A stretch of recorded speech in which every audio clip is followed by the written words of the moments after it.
get some intense data gathering, existing conditions assessment, looking at what the past year has wrought in terms of COVID and the impact on local businesses, and what steps might be devised and developed a pathway to get the local business economy back in gear, and also look at just some of the features and recommendations that might further enhance the economic development for the area. As Paul had mentioned, we just received the results of a business survey that we can share some of the highlights with you, and we can give you a little bit of an overview. As Paul mentioned, the area goes all the way down to home plate from the just west of the intersection of 140 and 123. It does comprise a kind of a mix of uses. There's obviously business uses, some public uses. The two schools most notably are there, as well as a smattering of residential uses. The business area represents about just shy of 200,000 square feet of gross floor area, according to our calculations, mining your assessors data, which is not too shabby. It's a significant amount of business development. But before I babble on any further, Katie, why don't you share with the committee just the overview of the LRRP program, so they have a better handle on what it is and what it is not. Sure. Is it okay if I share my screen just to show about 4 slides? Sure. Okay, great. I might have to give you permissions. Let me see here. Oh, yep. There you go. Should be all set. Perfect. All right. Great. So as Russ was just discussing, the overall purpose of the project is to do some data collection on the study area, the business district, and out of that comes a set of actionable projects that are tailored to your area that address both the COVID-19 recovery needs, but can also address, priorities and initiatives that existed prior to COVID, and now is just sort of the time to begin to implement it. At the state's level, they're also looking, this project follows a standardized process across all of the communities participating. And they're looking for standardized data so that they can understand some of the COVID-19 impacts across the state. And also the data that comes from this report will inform future planning and allocation of public and private resources to support initiatives and needs that come out of this study. So there's over 100 communities across the state. You can see pretty much from all corners of the state that are participating. And the project's divided into 3 different phases. Right now, we are in the diagnostic phase, but starting to wrap that up. And I'll talk about some of what we found so far. But early in April, we conducted a business survey to understand COVID impacts and understand preferences and needs of businesses in the district. We will be preparing to give a presentation probably around the end of this month that shares the results not only of the survey, but also some field data collection and some interviews that we'll be doing as part of phase 1. Phase 2, which will happen this summer, once there is sort of an idea of what some of the needs and interests are for the town and for the businesses in the district, The state is providing a number of webinars on specific topics, and also providing subject matter expert consultations to communities on various topics, whether it's marketing, administrative capacity, private realm, public realm, et cetera, to help come up with a set of tailored specific recommendations that Norton could implement. And then we'll be documenting and sort of pulling all that together in the July-August timeframe so that there's a final plan and report for all of you. So as I mentioned, we're in phase 1 in the diagnostic phase. Russ and I have been out walking the district, gathering various information, both from the public and the private realm. So these are just a couple of examples, but looking at awnings, storefront awnings, windows, signage, facades, et cetera, and trying to score those so that we get a sense of, what are some of the strengths in the area and what are some areas for improvement. We're similarly doing that with the public realm. So looking at sidewalks, street lighting, benches and street trees, et cetera, public spaces, and trying to come up with sort of a current conditions and assessment of the study area. We've also mentioned a couple of times that a survey was conducted. There are about 14 responses in Norton, which is pretty good compared to many other parts of the state. And I'll just highlight a couple things here. So not surprisingly, about half of the businesses reported less revenue and fewer on-site customers in 2020 versus the year prior. 71% went to reduced operating hours or capacity, and still about 2/3 of the businesses are operating at reduced capacity. 21% reported layoffs due to COVID. As far as satisfaction with the district, some of the areas that they were most satisfied with were safety, access for customers, proximity to complementary businesses. I was actually just speaking with Home Plate today, and proximity to complementary businesses was one of the things that they mentioned.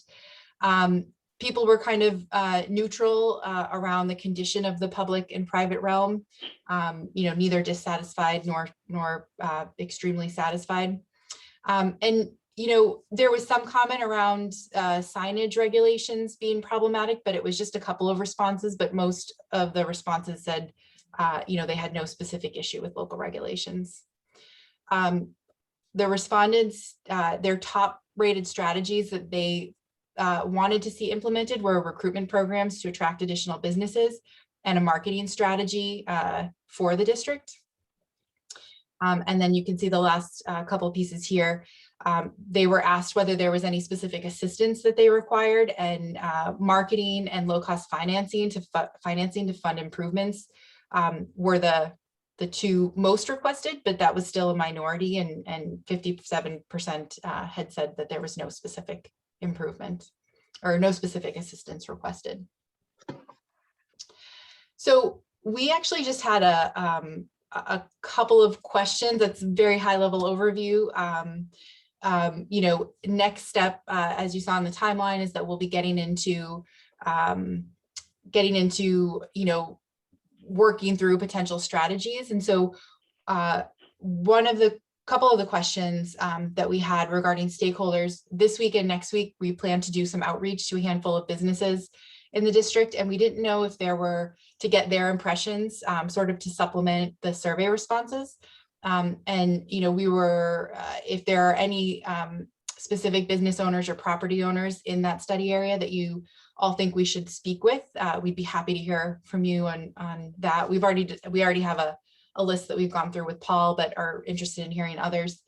And then also more broadly, we're interested, similar to the questions that were posed in the survey, are there specific challenges, strategies? Is there specific vision for this area that we should keep in mind as we start to develop projects? And then the last question I'll leave you with is, we were unable to identify any businesses that closed as a result of COVID. And we just want to, there were a few vacant storefronts in the area, but we weren't sure whether they had closed during COVID or if they were, if that happened prior. They preceded. Yeah. So The former Dunkin' Donuts, and there's a empty bank building, and we don't know if they were COVID casualties or whether they expired prior to COVID. I think Dunkin' Donuts may have just moved its location. Yeah, they had closed it, but that was before COVID. Okay, And the bank was closed long, before COVID as well. So the one other one was Dunkin' Swirling Donuts? Vine. The one on Freeman Street. I'm sorry, on West Main Street in Freeman. There was a Dunkin' Donuts there, Renee. Yeah, And that closed. I thought that closed during COVID. It did. no, it closed during or before. I thought it was before. It was during. It was was during. during, yeah. 'Cause And they- then there was supposed Right at to the be- beginning. Okay. And then And there was a cafe that was supposed to go in. There was a sign up. There was a sign, they pulled permits, and now that's on hold. There was also Swirling Vine we noticed was vacant. And we weren't sure when that occurred. I'm sorry, what was that, Katie? It's called Swirling Vine, and we noticed that that was vacant. I think it's actually Nico and Swirling Vine. Across Okay. from the CVS, I think. It's like a wine store, right? Yeah, Yeah, I'd never been there. I don't know. okay.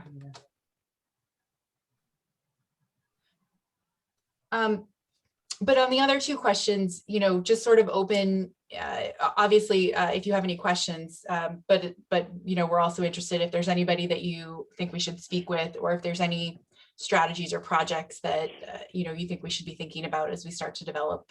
right. Some of the businesses that we powwowed with Paul last week to get an idea, and some of the businesses, as Katie mentioned, she's already spoken to Home Plate, Bug Iron, CVS, Walgreens,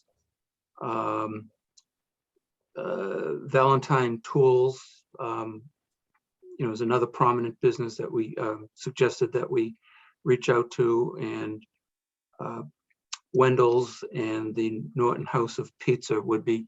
What we're trying to do is just identify some key stakeholders in the area, and that's what we've come up with so far on the list. I believe I didn't leave any out. Did I, Paul? I think you got everything we discussed. The Honeydew. That's right. Oh, the Honeydew, okay. Yeah. What about the one next to CVS? Is it an Ace Hardware now? Yeah. Is that on your list? No, but we can add that. The bagels and cream Yeah. shop as well. Okay. Yep. Bagel, they're great. Those, I communicate with them a lot. Does that mean you buy a lot of bagels there, Paul? Used to. Jumped on the scale one day and said, no more bagels. Say But, goodbye to the COVID-10. Pretty much, but not anymore. But yeah, Julian, he's one of the owners at Bagels and Cream. So he's really good. Okay. Okay. Great. Well, that gives us a good roster, and sometimes businesses are hard to reach, but we should get using that as a starting point, a good sampling of key stakeholders in the area. And the other thing that Katie mentioned was what is the town's vision for this area? It has a couple of identities that I see it. Obviously, being on a state highway, a major highway, it certainly has a automobile orientation towards it, but you do have sidewalk on one side that covers the entire area, and a sidewalk on the southerly side that goes down as far as the the public housing. And, you know, I think there's some sentiment or attempt to try to create an inviting pedestrian environment where you can, probably more on the easterly end of the study area, closer to the town center.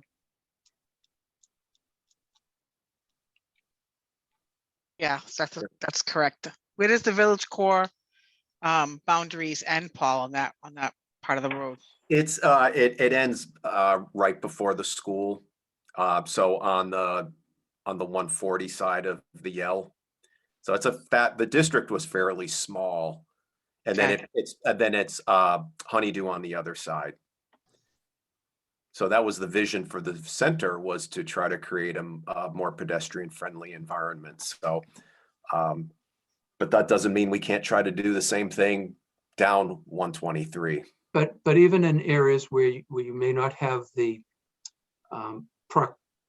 proximity, there are measures that can be taken to, you know, the ideal thing is if somebody can go there, park in one place and walk to multiple destinations. And you can try to achieve that even further down, you know, looking at certain tools like trying to encourage the connection of parking areas where people can go from one parking area to another without having to go out onto the street. Things of that nature. But those are much longer term types of recommendations that come to mind. In fact, I'll be applying, I'll talk about this later on the agenda for Reed and Barton, but with the same application, I'm applying for a parking management study to cover this district, to match it up, considering that there were respondents that talked about the need to look at parking. But I think just to support what Russ is saying, a parking management study, it would be the appropriate tool for us to do as a first snapshot to really see what parking truly looks like. My speculation is a lot of properties are probably overparked. So where you have a situation where, like a Bog Iron that's overflowing at night, there were afternoon businesses that basically shut down at 5 o'clock, that, you know, maybe as a town, we should be trying to promote the ability to park off the property on someone else's property in a safe manner. So, you know, we're trying to really build the bones of this area up. You know, we've done it with the sewer, with the rezoning, with this initiative, and the parking management is another you know, leg of the table to just prop this up. So there's more that will be needed, but this work that Katie and Russ are working on are really, this is a really important foundational piece of work, and that this plan will end up producing. And Paul, I might mention, as a precursor to your parking management study, we have, I've counted all the parking spaces along the entire study area, broken down by property, and obviously that will Score us higher points, hopefully. yes, that will be available to you to.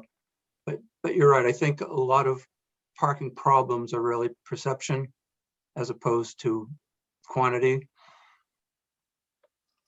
And Russ, are there, in addition to improving a pedestrian environment, is there the opportunity to also improve like outdoor dining and meeting spaces as well? Because I think that would certainly promote more of a kind of, you know, walking from establishment to establishment. Absolutely. Actually, one of the criteria for our field surveys of the properties is a rating of how well businesses do have outdoor displays, gathering areas, or dining. And I think that's a bellwether to one thing that I think COVID has positive element of COVID is people seem to enjoy, when the weather is nice, eating outside. And the other thing is people have found walking now to be a pleasurable activity, and the need for sidewalks has, I think, increased significantly during COVID in most communities. I've seen the amount of pedestrian activity and demand is increased. So these are some positive takeaways that we can build upon as a result of COVID. The same way a year and a half ago, the thought of having to meet by Zoom was just unimaginable. And now it's something that we are doing quite regularly, and finding there is some efficiencies with that. So I think this plan also will give us a chance to be in the running more for other grants, because again, this will help us, I think, with the parking management grant application. Although again, they're all competitive. We had also applied, I think this will also give us a better chance. DOT has a grant called Shared Streets, which was all about outdoor seating. We applied for it, we didn't get it. And it was really because we weren't ready for it. And with this plan, it's hopeful that businesses will give us support for doing outdoor seating on their property. Whereas when we applied for it, that Shared Streets grant last year, we were looking at the right of way, but that's all DOT right of way. So the Shared Streets section of DOT said they're not going to get it done quickly enough for us to do this for this grant. But if we're able to get it so that we can really look more at the private realm more, then that'll open us up for more grant funding for more outdoor seating, or at least having a better chance of getting it this time. So I'm excited about the possibilities with this, short term and longer term.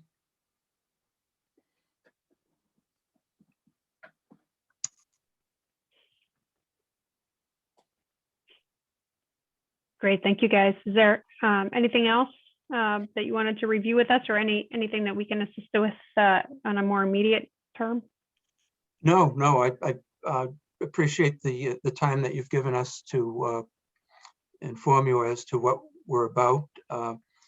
Please, as we're moving forward, feel free. I imagine Paul is our point person, so if you do have questions, reach out to Paul, and he's more than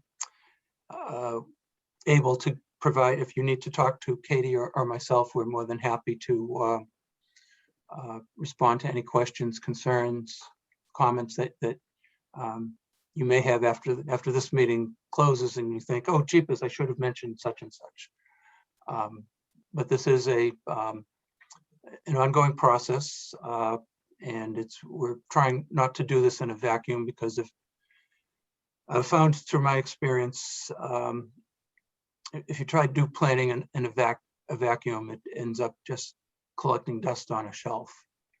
So the more engagement and involvement that we have with stakeholders and officials and the public creates buy-in and local initiative to move forward.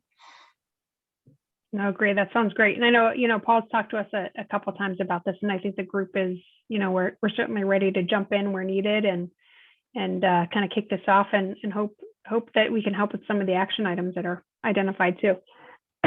Excuse me. Well, thank you very much. Thank We you. appreciate your time, and don't want to, you have other items on your agenda, so we don't want to keep you here till midnight. Okay, thank you both. Katie, is it possible, can you share that presentation with Paul so we can send it to the group? Sure, I'll email that now. Thanks. Thank you so much. Yeah. Thanks, guys. Have a great night. You too. Thank you. Thank Same to you. you. Bye-bye. And if anybody does have questions, feel free just to shoot those to Paul, and he can relay those as needed. Next up on the agenda, we have Oasis of Tranquility. I know Janice is on. Janice wanted to present to us what I'll just call a new proposal with an updated location and a different business plan. She's had some communication with myself and Paul over the past couple of weeks, and I know that we didn't get materials out to the group until this morning. So I did talk to her and her colleague Tiffany today about the fact that, you know, if they still wanted to present tonight, we'd be happy to hear from them, understanding that we'll come back to them with some additional questions after we have time to review the material. So anybody who hasn't seen that email or the materials, don't fret.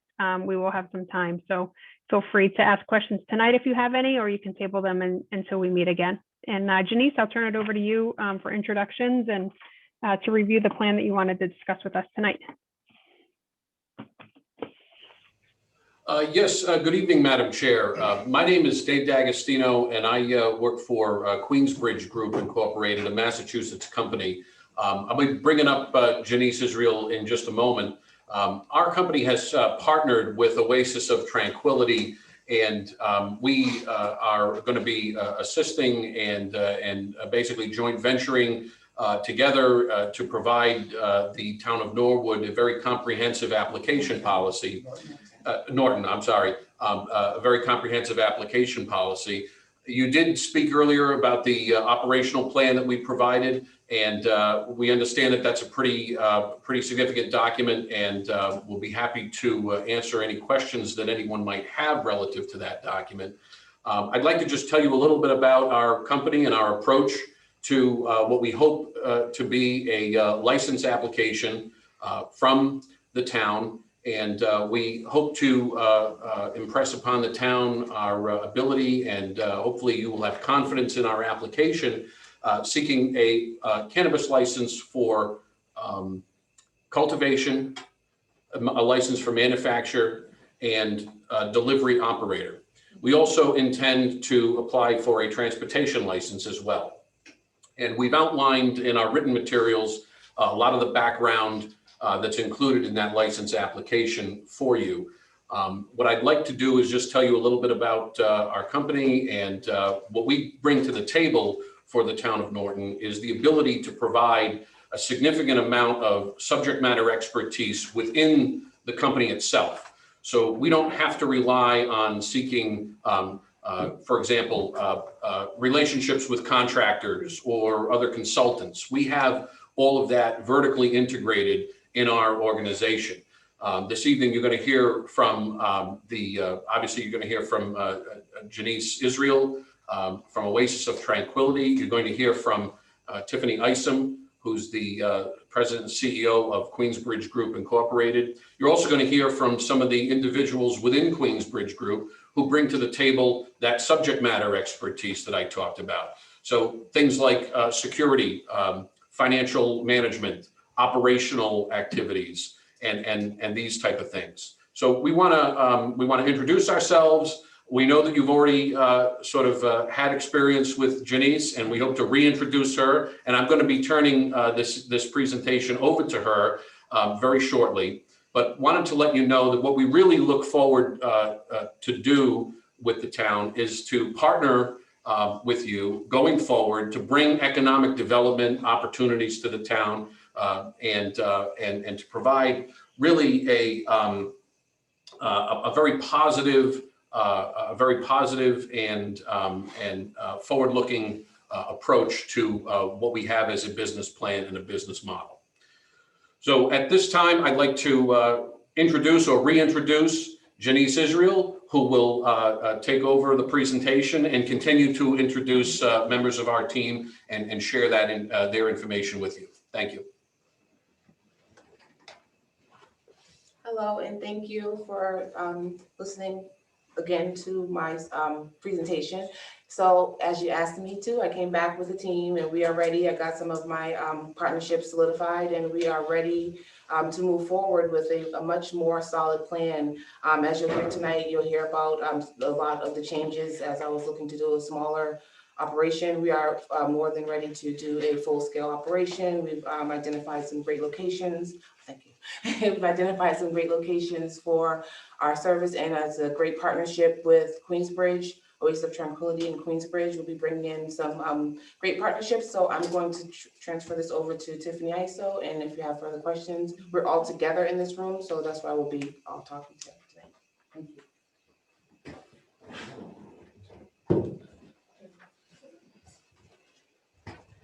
Hello, good evening. Thank you for hearing us this evening, board. I'd ask if we could have the ability to share the screen. I did put together a brief presentation to give a general overview of the information that we submitted, as well as introducing who we are a little bit. You should be able to share, Tiffany. Thank you.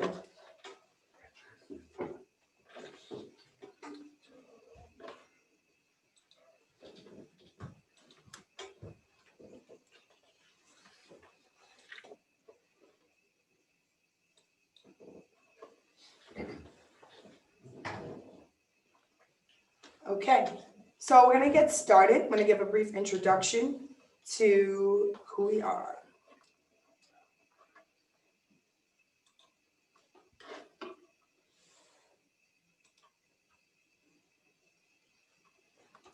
So Oasis of Tranquility and Queensbridge Group, Inc., we have partnered with a common goal of obtaining an HCA here in Norton for a vertical integrated license in cultivation, product manufacturing, transportation, as well as delivery operator. For cultivation, we are proposing our building size has to be flexible right now because the location that we have, 64 Mansfield Street, our general contractor is working with the owner as well as with our team to figure out a size that's suitable for the facility. Just so you know, we can't see anything. Okay, so I'm sorry, 1 second.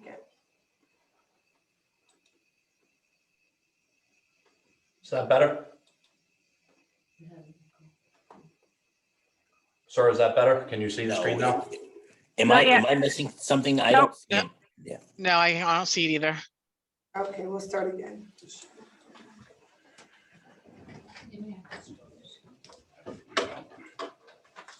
I apologize. Yeah, no worries. I just figured out where the mute button was.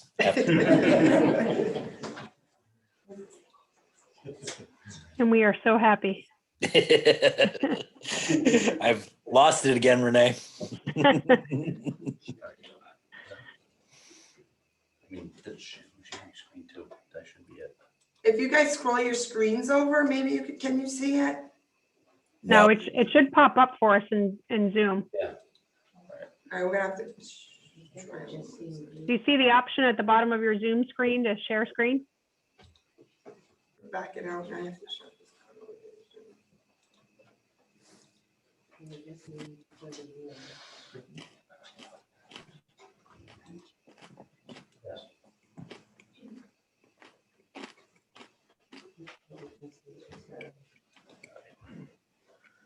Oh, it's my passed out.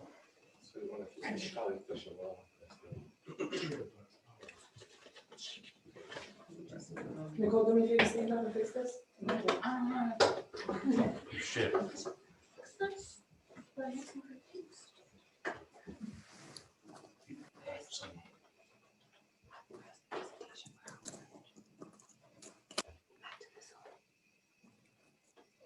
Can you shut that screen, please?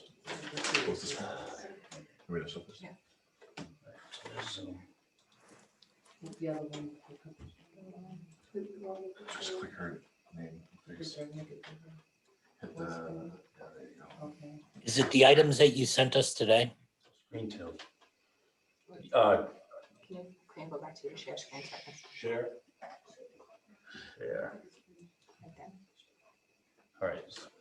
There we go. We're up. You're still not displaying. Oh, well, yes, Yep. okay, yeah, okay. You can see my desktop now. We can see the See your desktop, yes. Desktop, Yep. yes. Again, I apologize. Not yet seen the presentation, though. I think you might have to click that arrow right there.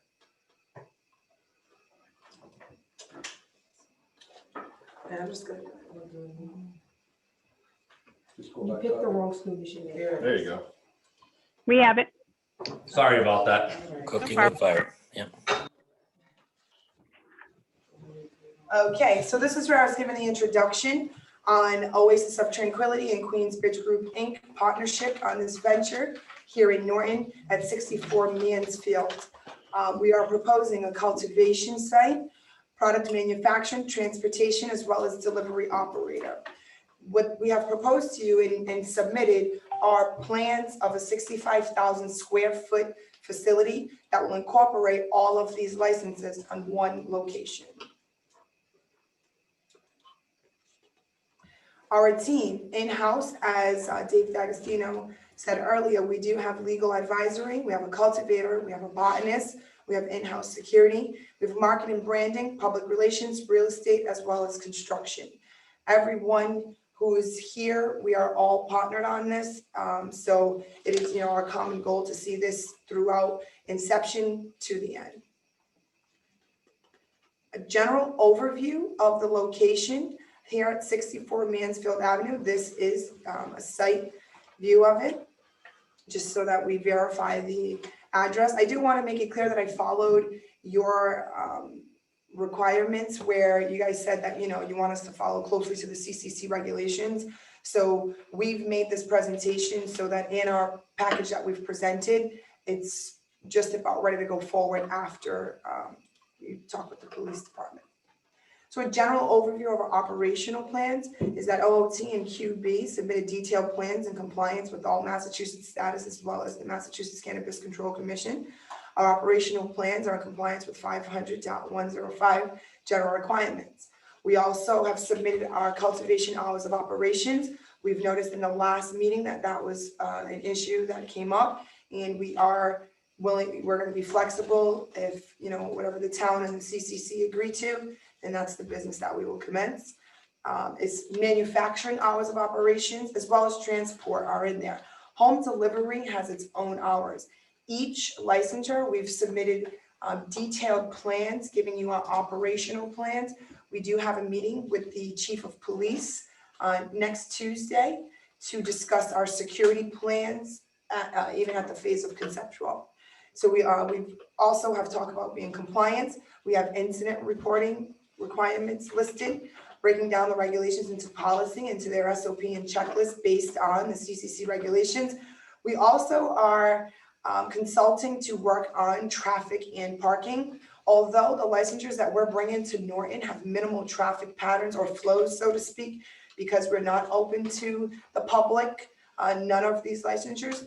So there will be minimal traffic. However, we do plan to go down that road, as well as waste disposal. A lot of these requirements, they will be asked at the zoning level. However, before that, we will need to explain these things to the CCC.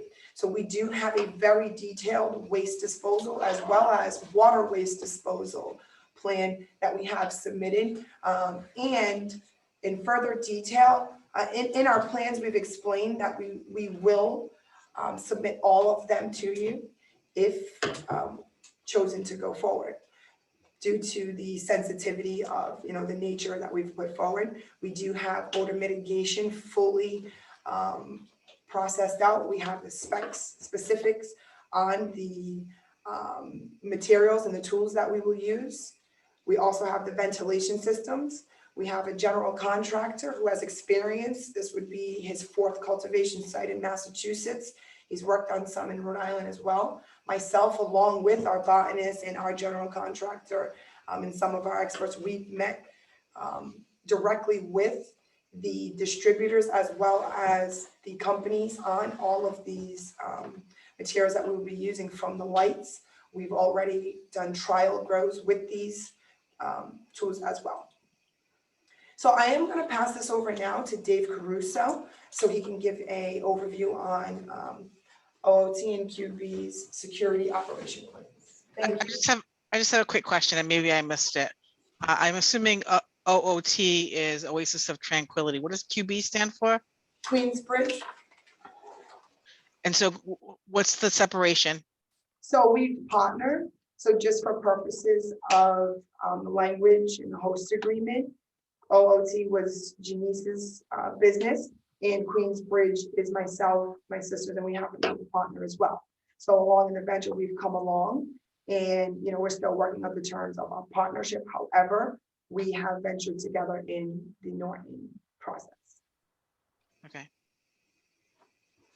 Thank you.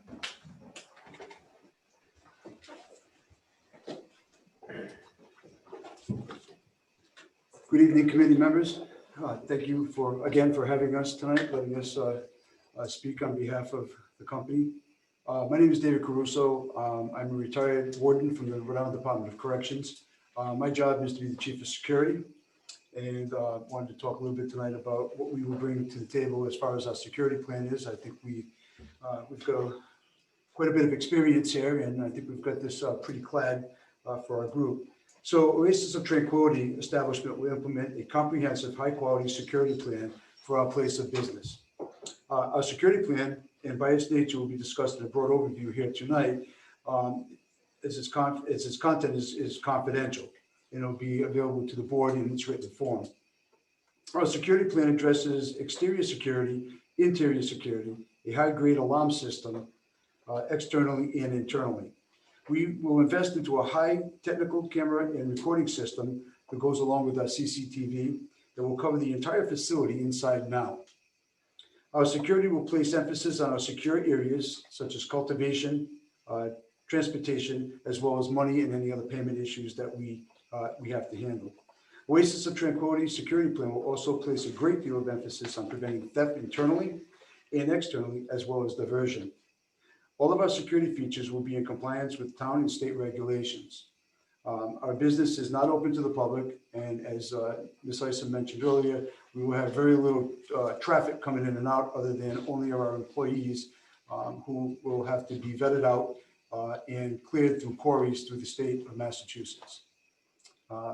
That being said, I thank you for your time.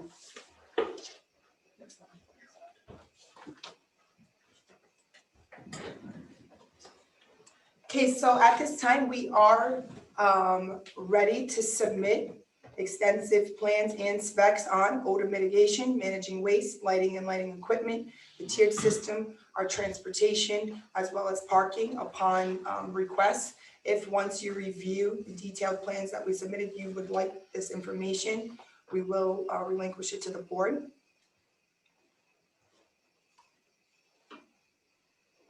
Okay, so this is our timeline. I'm gonna have Zach Pilcher go over this, and then after this, he will go into the construction overview as well. Thank you. Evening, members of the board. So for this project, we've produced a milestone schedule, which is actually page 2. I'll switch back to page 1. Maybe you have that's the second page of the schedule. I hope you all have the first page handy. If not, I'll just read. But the purpose of our milestone schedule was to define our overall schedule leading up to construction throughout our design phase, permitting, lead time items, and then construction. So I'll run through that. So we have this board meeting this week, which we hope is a kickoff to a very successful process here. Following that, we've got a bit of negotiation to our HCA, and then that gets us basically to a provisional license being issued in October of this year by the CCC. So what we would do is in July, thereabout, we would hire a civil engineer to begin that process with an emphasis on submitting to Mass DEP and Norton Conservation Commission. We realized that those groups need time to review our plans. Toward the end of 2021, we would be getting into our architectural design with our schematic design, MEP drawings, permit drawings. And we're at a point of full construction documents in March of 2022. So we've also outlined our permitting milestones, whether it be Mass DEP, Norton Conservation Commission, DOT, building permit reviews, National Grid utility reviews as well. And we've outlined all of our long lead items on the project, which are odor mitigation equipment, insulated metal panels, lighting, racks, growing racks, irrigation equipment, HVAC units, and our generator. So following that, we have our construction duration, which is at this moment planned for April of 2022 through July of 2020. I'm sorry, July of 2023 through October of 20. Sorry, messed up here. April of 2022 to July of 2023. So we have, about a year of construction through clearing and grading the site, excavation and foundations, utilities, erecting the building frame, and doing the interior build out. And I'll speak about what those specifics kind of look like as well. And this gets us to a point in July of 2023 of commissioning our equipment, starting up our systems, getting our final inspections from building and fire department, as well as our final CCC inspections, and beginning our facilities operation in September of 2023. So this schedule serves to explain kind of what our thoughts are on the overall timeline of the project. I'm gonna go to the next slide. So we've attached a rendering of what our plans are for the building currently. The building, this doesn't have any dimensions on it, but the building is about 60,000 square feet. Obviously subject to the constraints of the site. We've got a lot of due diligence to do on the environmental side with wetlands and zoning and so forth, but these are our plans at this moment. So we've got color coded our cultivation areas in green. We've got 4 flower rooms in the center of the building that are about 6,000 square feet apiece. We've got a vegetation room, bottom left corner there, transport and security, warehouse, manufacturing and processing. And then we have office and support spaces to the upper right. So we've got a defined floor plan. The building is constructed with insulated metal panels. So all the rooms are panelized, more or less. The building is a prefab steel structure. So this gives you an idea of what it looks like. Thank you.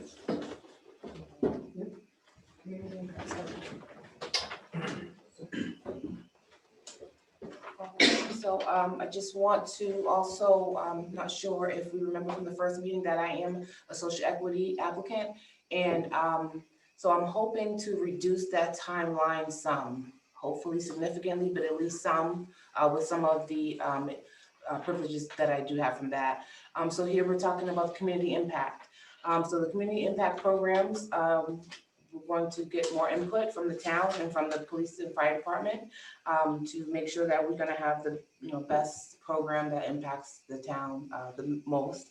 And then we have on my team, I also have an ex-veteran who is going to bring in an amazing program that I would love to see from conception to fruition regarding combat veterans. And I'm actually gonna have him speak a little bit more about that.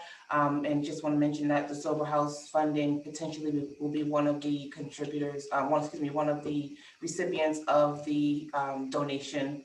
But again, we're gonna work with the town to find out more input on what's best suited for that. So I'm going to have Cultivate talk a little bit more about the combat program for veterans.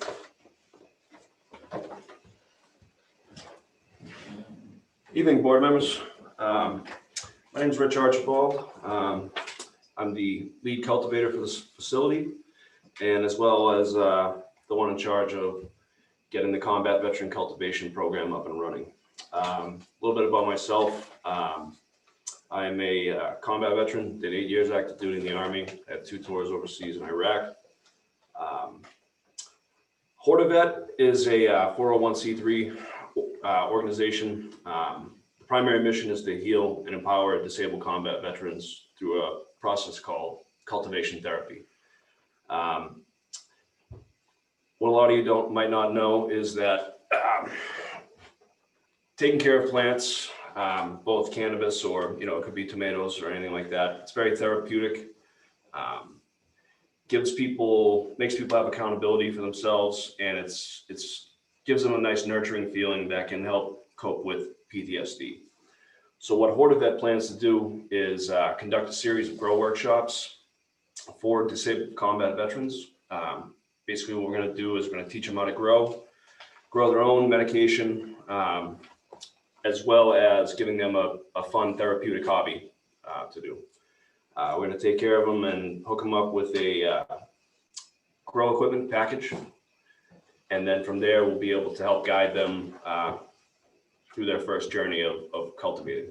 Part of the curriculum I designed is basically what I wish I was taught when I started growing a while ago.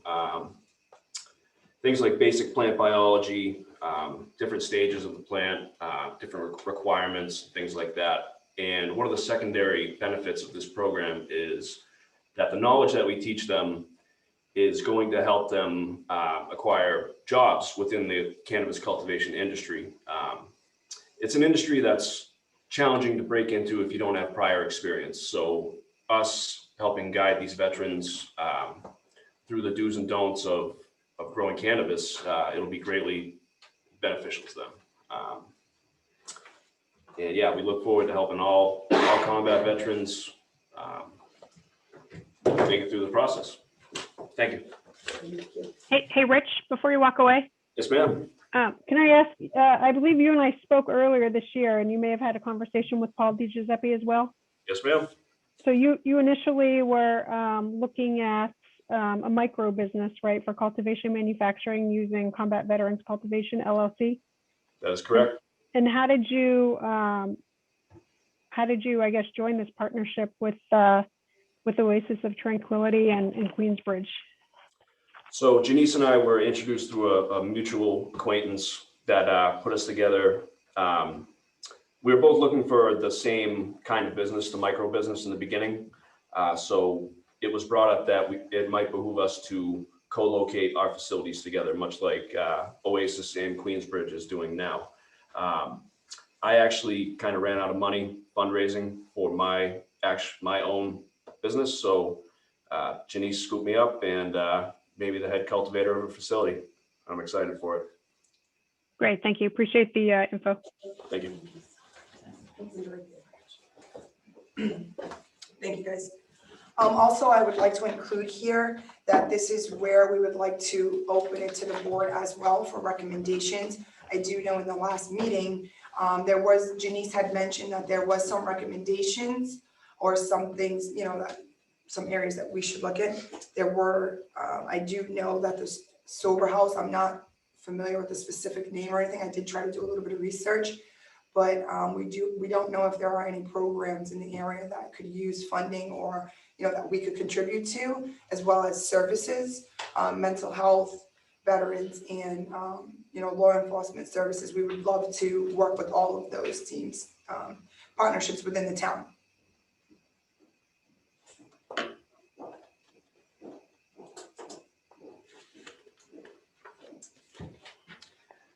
Okay, I'm going to ask Dave Mellon to go over cultivation sales forecast. In case you have any questions here pertaining to finances, he can lead us on that.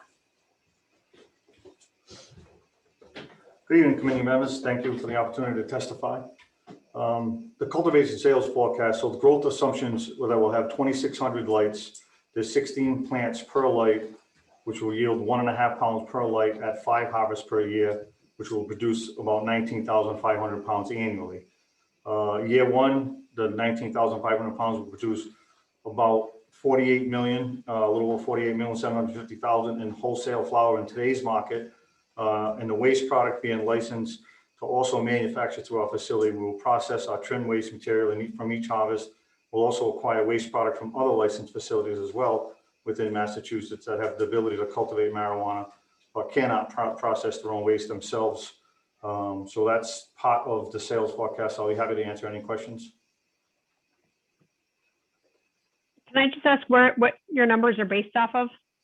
Well, based off of the current, the current price of marijuana in today's market, that's where, depending which figure you're talking about, but the $48 million figure is based at, it's over $4,000 right now. So it's pretty high right now. And what's the expectation as the market gets saturated and prices are driven down? So depending on what material you look at, if you go back and look over the years, there's always forecast. There was an article in Barron's this past week on the front page, actually, that mentions that the marijuana industry will be by 2025, I believe, over $40 billion as more states, legalize. But the price has been projected to go down already, and it hasn't. So, it's almost like predicting the price of Bitcoin or Dogecoin. You don't know. You would expect it might go down a bit, but it hasn't gone down yet. Great, thank you. All right, thank you. Quick question, can you talk a little bit about the waste product and how that process works and ultimately what the deliverable is or what the final product is? I'm sorry, can you repeat that? The waste product or waste management? No, there's at the bottom of the slide here, it talks about the waste product. Correct, so the manufacturing production process of it. I'm going to pass it over to the botanist. He can speak specifically on the waste production. And what that is that accounts for, let's say, a 20% loss just in any general business. With that, there is no loss with cannabis. So I'll let him explain the details. Thank you. Good evening, board. Introduce myself. I am Chief Botanist. I'm 662 Group and Consultant. I will be consulting cannabis cultivation on this project that we're working on here. As we speak about waste product itself, essentially what we do plan to do is be the industry leader in waste product management in the sense of trying to become the first company to have no waste in a sense. So when we think about cannabis as a whole, all the plant itself can be used for many different products. So we think about as the actual trim, what I would call is the byproduct, and that byproduct being able to be used for other processes such as tinctures and things such as that nature. So our goal is to basically use all of the product itself. So my background within itself is I am a graduate from the University of Rhode Island. I've been cultivating for about 15 years. I have a degree in plant sciences, turf grass management, sustainable agriculture, focusing on genetics and breedings, integrative pest management. I've been taught by the best, in my opinion, in the industry of plant sciences. Integrated pest managed by the great Dr. Englander. Soil sciences, I have a specialty in soil sciences. And I also did a lot of the social equity program startups through the University of Rhode Island. So that's a little bit about myself. Any questions? Nope, that was helpful. Thank you. You're welcome. Thank you.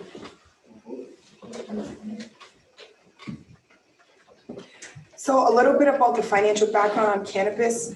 Previous to this election, in all 9 states that cannabis was fully legal, it not only paid off its own debt within 3 years, but it paid off the state's debt. Cannabis also made 9 times more than any state's gross domestic product over the past 3 years. So, I like to say in Idaho, they made 9 times more than the potato did.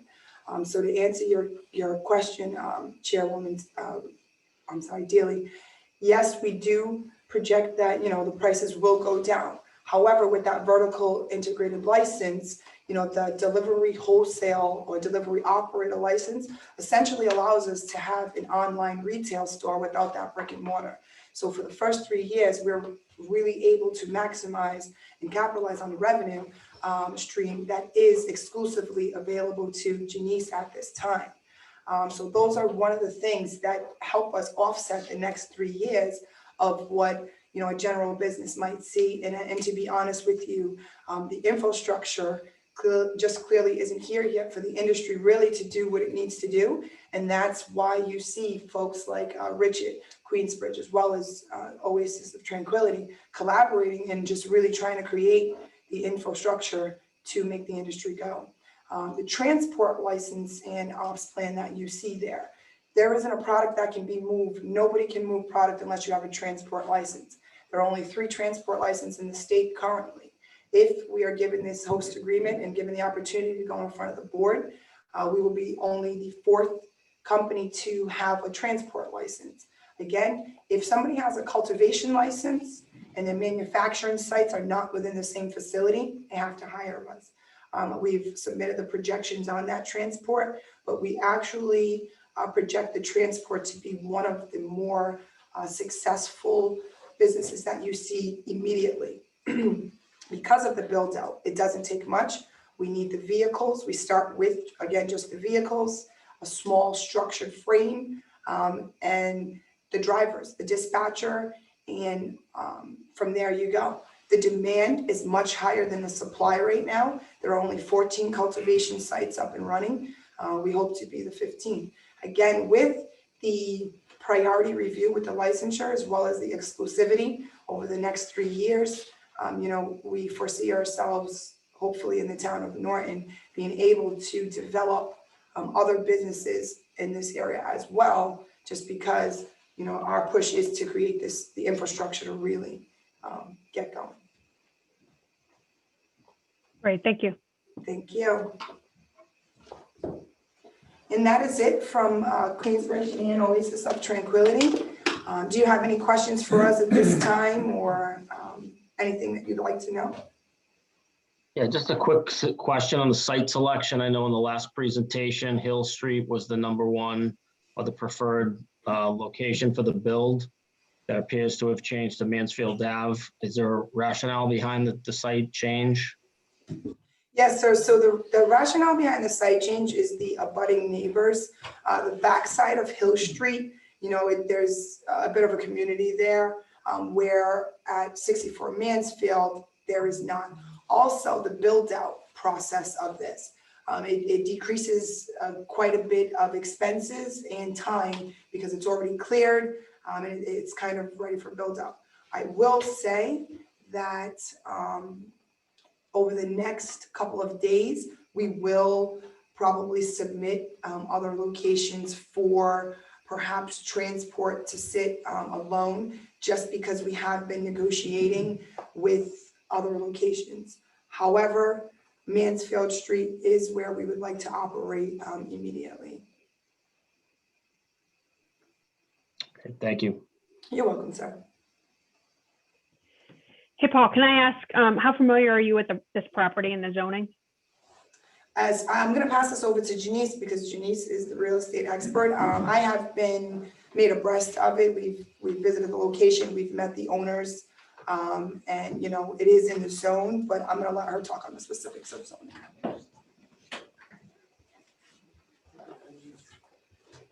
Yes, so I did submit this address previously to double check about the zoning, and I was told that this is in the zone, and I have checked on my own, and it is coming up as on the list in the zone. Well, I know it's in the marijuana overlay district. What I'm wondering, Paul, is this village commercial? It's a site next to Mass Gas, right? Yes. Yeah, I'm looking it up right now.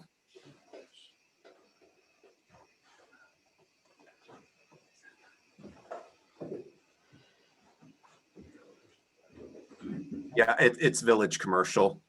And are there any limitations to manufacturing facility of that size? I have to look into that. If it's a manufacturing use, that's a great question. I'm gonna have Tiffany speak on that. I will. To answer that question, the manufacturing itself is only 5,000 square feet. The cultivation separate is different, but the actual manufacturing is the kitchen, so to speak, and we can provide the board with some sample pictures of what it would look like. Maybe we could even, we could get you guys some footage of what a manufacturing site looks like, but it's 5,000 square feet manufactured alone, and the license is separate from the cultivation, if that helps at all. Yeah, Tiffany, I don't know. That's not my area of expertise. I'd look for Paul to look into that because while, again, it fits a marijuana overlay, right? The marijuana overlay extends to village commercial, commercial, and industrial. And each of those zoning areas have their own requirements for the specific use, right? So while it may allow for marijuana, it may not allow for like a specific size building just because it's village commercial. So we'd want to make sure, as part of the due diligence that would be permitted. Yeah, that's a great observation, Renee, because we would need to get more information about the actual use. And then I would need to work with the building commissioner, who is the zoning enforcement officer, who actually would make that call. But there are industrial uses that are not allowed in village commercial. Some are allowed by special permit, but I think we need to really, clearly see what they mean, what they mean by manufacturing, and see where that falls on the table. So even if it's just 5,000 square feet, if it was not an allowed use, that would be an issue. But again, without knowing more about what that entails, obviously we wouldn't be weighing in, and I'm not authorized to do so. I mean, that's, again, the building commissioner's role, but the applicant would definitely want to make sure that manufacturing, what they're proposing to do, would be allowed there. Absolutely. So we will do our due diligence on our part to be sure of that. And in any event, if it is not allowed, we do have the second location, and that's when we'll represent and make sure the best. We have actually 3 addresses in the industrial area as well that we're in negotiations with. So that's why it's important that, we secure each of them. And then if it's only cultivation that can go at 64 Mansfield, then we understand that, and then we can put manufacturing on the second location. And we've been transparent with, the folks that we've been talking with as far as the land and what we're trying to do. And everybody, all of us are very aware that we know it's going to take a little bit of work and due diligence on our part to be sure that everything is in compliance with not only, like you said, the regulations, but zoning as well. Sure, Tiffany, I think it would help. I know you guys are meeting with Chief Clark next week. Maybe to try to get a meeting with the building commissioner. Absolutely. Paul, would you mind? I'm sure you have all Nick's contact information. Can you send that to Janice as a reply in one of her emails, just so they can reach out to him? Yeah, we'll coordinate after. Okay, thank you. Thank you. Any other questions? Nope. I'm going to pass it over to Dave. Thank you again, Madam Chair and members of the commission. I'd like to just close it. If you don't have any more questions that we can address directly, certainly we'll, as Tiffany indicated, we'll make sure that we have locked down the particular location. If there are any zoning concerns or location concerns, we'll get those satisfied. We'll also explore other options if we are foreclosed from a particular site that we're looking at. But I'd like to just hopefully give yourself as chair, the members of the commission, and hopefully if we can advance to make a presentation in front of the select board, I'd just like to give you the confidence that what you see behind me, we have a team approach to this. And we have a number of subject matter experts. You've heard from some of them this evening. But we part of what we bring to the table in this partnership between Queensbridge and the Oasis of Tranquility is to be able to provide answers to questions at a very detailed level, because we're not taking it from a book, we're not making it up. It's because we have individuals here who are subject matter experts and can present the information to you. So we welcome any questions. If you have additional questions, you certainly can reach out to Janice or Tiffany by email. We welcome the opportunity to answer any additional questions that you might have after you've had a chance to thoroughly review the written materials that we've submitted. And we do look forward to following up with you and the town in the future. So thank you very much for your time this evening. And we certainly appreciate the opportunity to make the presentation. Great, thank you guys. Appreciate the time. Out to the commission, any last minute questions? No, I just want to say thank you. Thank you. Thank you. Hey, Madam Chair, can I sneak in one last question if you don't mind? Sure, go ahead.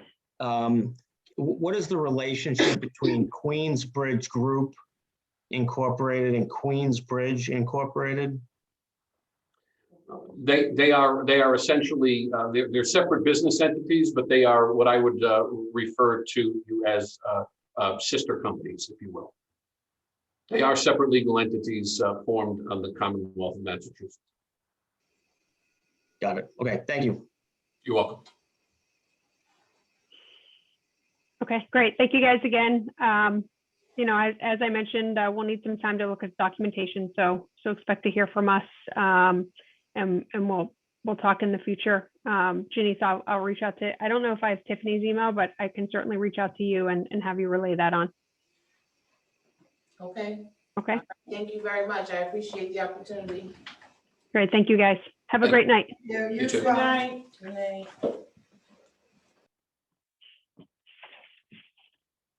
Okay. I know Alyssa's been hanging on for quite some time. We were scheduled between 8 and 8:15. So Alyssa, well, without further ado, I know you said that I don't see Nick on here, and you said he probably won't make it. But if you're ready to go, we would love to hear from you. I'm ready to go, and I like being a part of the meetings anyway, so don't feel bad. Can I share the screen? Do I have the power to do so? You do. Okay.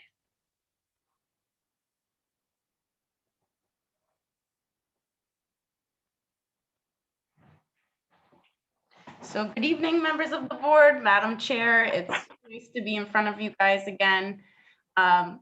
My name is Alyssa Nowak, and if there's any new board members, Sharon, I think that I was before you once, but a little background, I am a social equity participant. Lucky Green Ladies, we are a small family-owned business, and we are looking to open a delivery operator license in the town of Norton. So some of you may be scratching your head at this point and saying, you know, I thought she was in the Great Woods Marketplace. So yes, I am proposing a new location tonight, and I just wanted to give some background to that.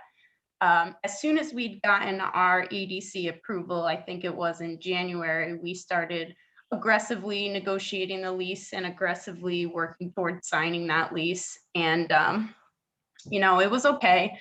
We did have a lot of pressure from Gator, really pushing us to agree to terms.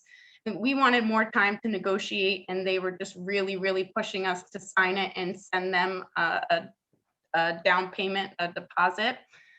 So we finally did get around to that. We sent them a deposit of $13,000, and after about 2 weeks, we hadn't heard anything from them, whether they'd gotten the check or not. They didn't cash it. So we reached out to them, and we said, you know, did you get the check? What's going on? And they said, well, now the owner has to review. So when the owner reviews, we'll get back to you.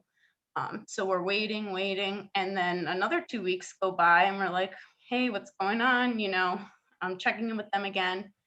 And they said, well, now our bank lender is reviewing. So I was a little nervous at that point to hear that the bank lender was reviewing it, but I was like, you know, we had been talking to them for over a year, you know, and had this LOI from them. So I'm like, of course they probably had told their bank lender about us. Well, I couldn't have been more wrong. They never told their bank lender about, you know, Lucky Green Ladies as a tenant. So as we signed it and we're thinking that everything's in the bag and we're good to go, now they're putting it in front of their bank lender for the first time. So it was extremely, extremely frustrating. And then about a week or a week and a half after that, we got a 1-sentence email from them that simply said, the bank lender does not approve of this lease. So I was in tears. It was so sad. You know, like I said, we'd been working with them for over a year, and it was like the rug was just pulled out from under us. But I'm like, I'm not going to give up. So I printed out a list of all the parcel numbers that are in the marijuana overlay district. And I just got out to Norton and I started door knocking. And I was really lucky enough to stumble upon this location, 394 Old Colony Road, which Ron's Transmission Service is located there in the front. And it worked out for them too. It ended up just being perfect timing for everybody because they had a tenant that was currently occupying the unit, but the tenant was ready to leave on May 1st. So they were trying to line somebody up so that, you know, get somebody in there as soon as it started, as soon as they left, I'm sorry. So yeah, it worked out really well with them. And what I liked so much about Ron and Paula, his wife, is that they're small business owners, just like we, you know, me and my family are too. You know, they're there in the shop working every day. And I just really appreciated that. And it was almost like we had a connection. And there's great communication. You know, sometimes with Gator, it was, we're talking to a new person every time, and it was so hard to get through to them at times. So with Ron and Paula, they're just even a text message away. So that's really great. So this location is directly across from the Chartley Post Office. It's really close to the Attleboro line. This is a street view, and I circled in red. That's our unit in the back there. Ron's transmission is up on the left in this front building. And then this is straight from the GIS map. Again, our location is the red circle. Our location does comply with zoning. If you see that kind of squiggly cul-de-sac looking line directly to the left of that, that's our parcel. So it's zoned commercial and it is in the marijuana overlay district. It's not within 500 feet of any existing school. And we signed our lease on May 1st. We sent in a security deposit and a first month's rent. Our lease is a 5-year lease, and we have 2 5-year renewal period options. Our hours of operation haven't really changed. The Cannabis Control Commission has a regulation where we're only allowed to deliver from between 8 a.m. and 9 p.m.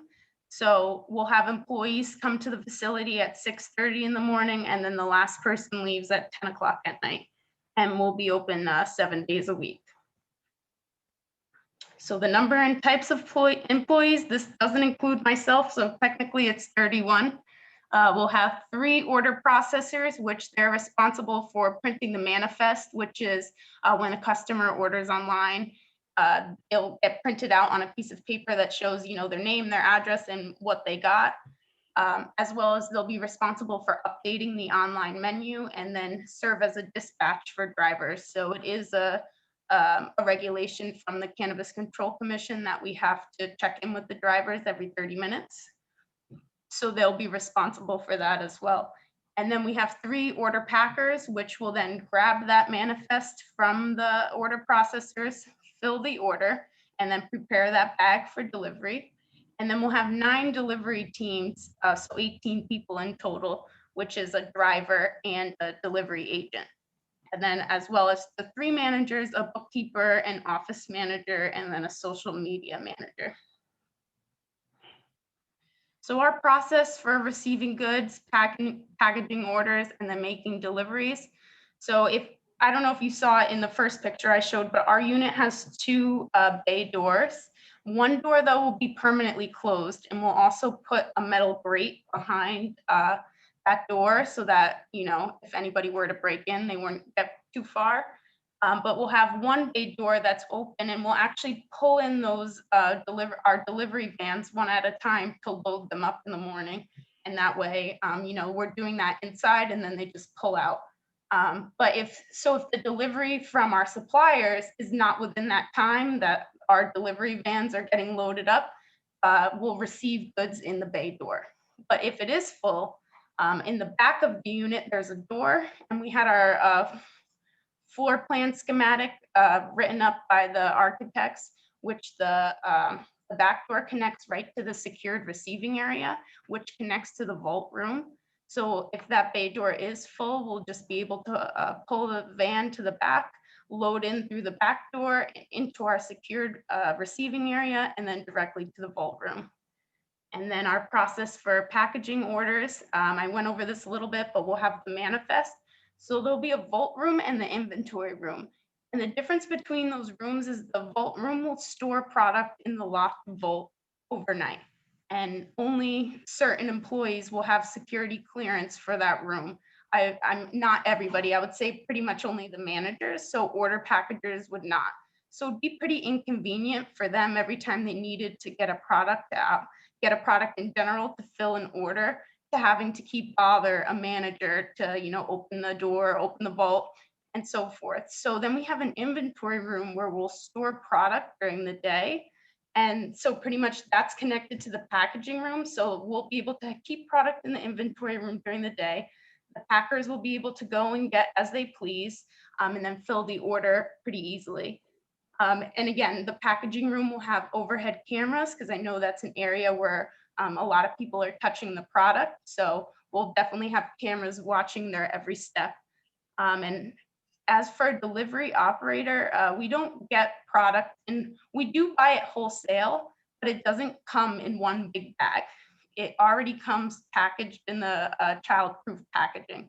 So that can, lessen the odor in the unit, but it's also good because we don't have to spend that time in packaging the orders, and it's less chance for theft.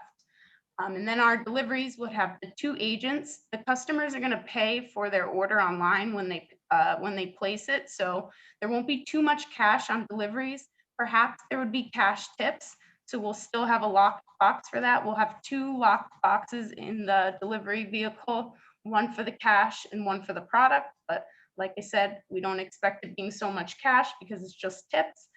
We'll check their ID at the door, as well as when the order processor receives their order, it goes through this program that verifies the ID is valid. And then again, we'll have a portable ID scanner, and that ID will be checked again at the door. And we'll start our deliveries at 7:30 a.m. to make sure that we're at our first stop by 8. So I kind of went over this a little bit, but the storing and auditing of product, the vault room, that's the overnight room, the inventory room where product will be during the day. We'll have inventory checked every other day with 2 employees altering, and then the manager counts once a week. And I think it's better when, different people are counting the inventory, because if the same person is counting it over and over and over again, they could be putting whatever numbers down, and no one's really there checking it. But with having 3 people, different people that count that inventory, it's hard to, for things just to magically go missing. And then our parking plan. So in our lease, we have 21 guaranteed parking spaces. We have a couple of lined spots in front of the unit, and I plan for our delivery cars to be parked there. It's also in our lease that Ron will create a gravel lot behind our unit, and I'm sure that I'll need him to just create extra parking spots. So he just said, you tell me the number, how many parking spots you need, and I'll make the gravel lot for you. So we have that opportunity as well. And then I think last time we were a little bit unsure if we were going to do fully electric or hybrid vehicles, but we've decided to go with hybrid vehicles. And so we won't need a charging station, and no charging for the vehicles will be required. We still have not decided though on an SUV or a van. I'm kind of waiting to see the delivery only, the couriers, the people that deliver for the retail stores.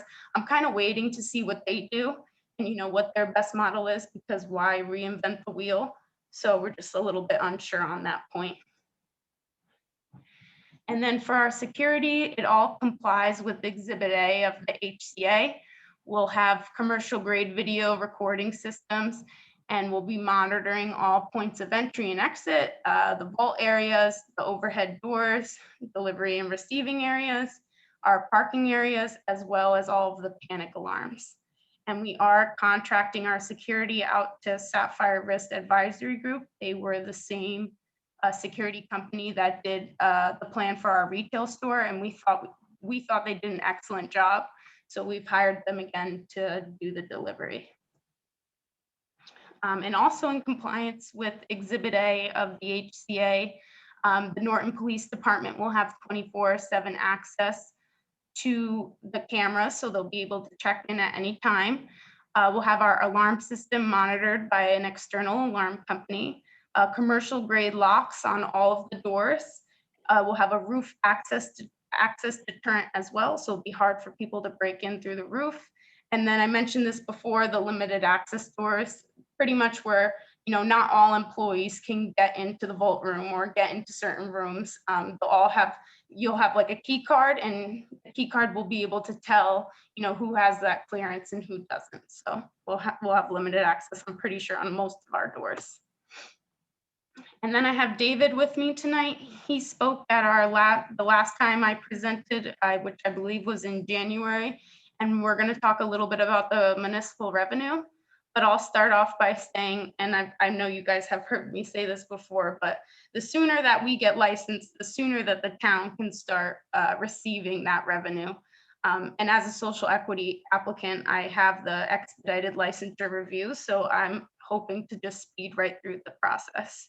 The town will receive a 3% local excise tax, regardless of the location. So if we deliver in Worcester, Attleboro, Norton will still capture that 3% local excise tax.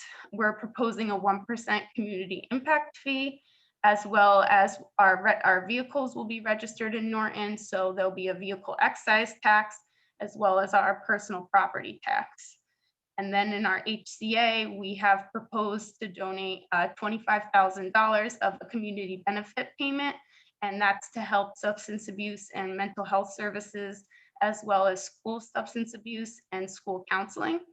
And then an additional $25,000 annually to the Cupboard of Kindness, which is a local Norton charity. And David, if you wanted to talk a little bit about the numbers, the floor is yours. Okay, thank you. I'm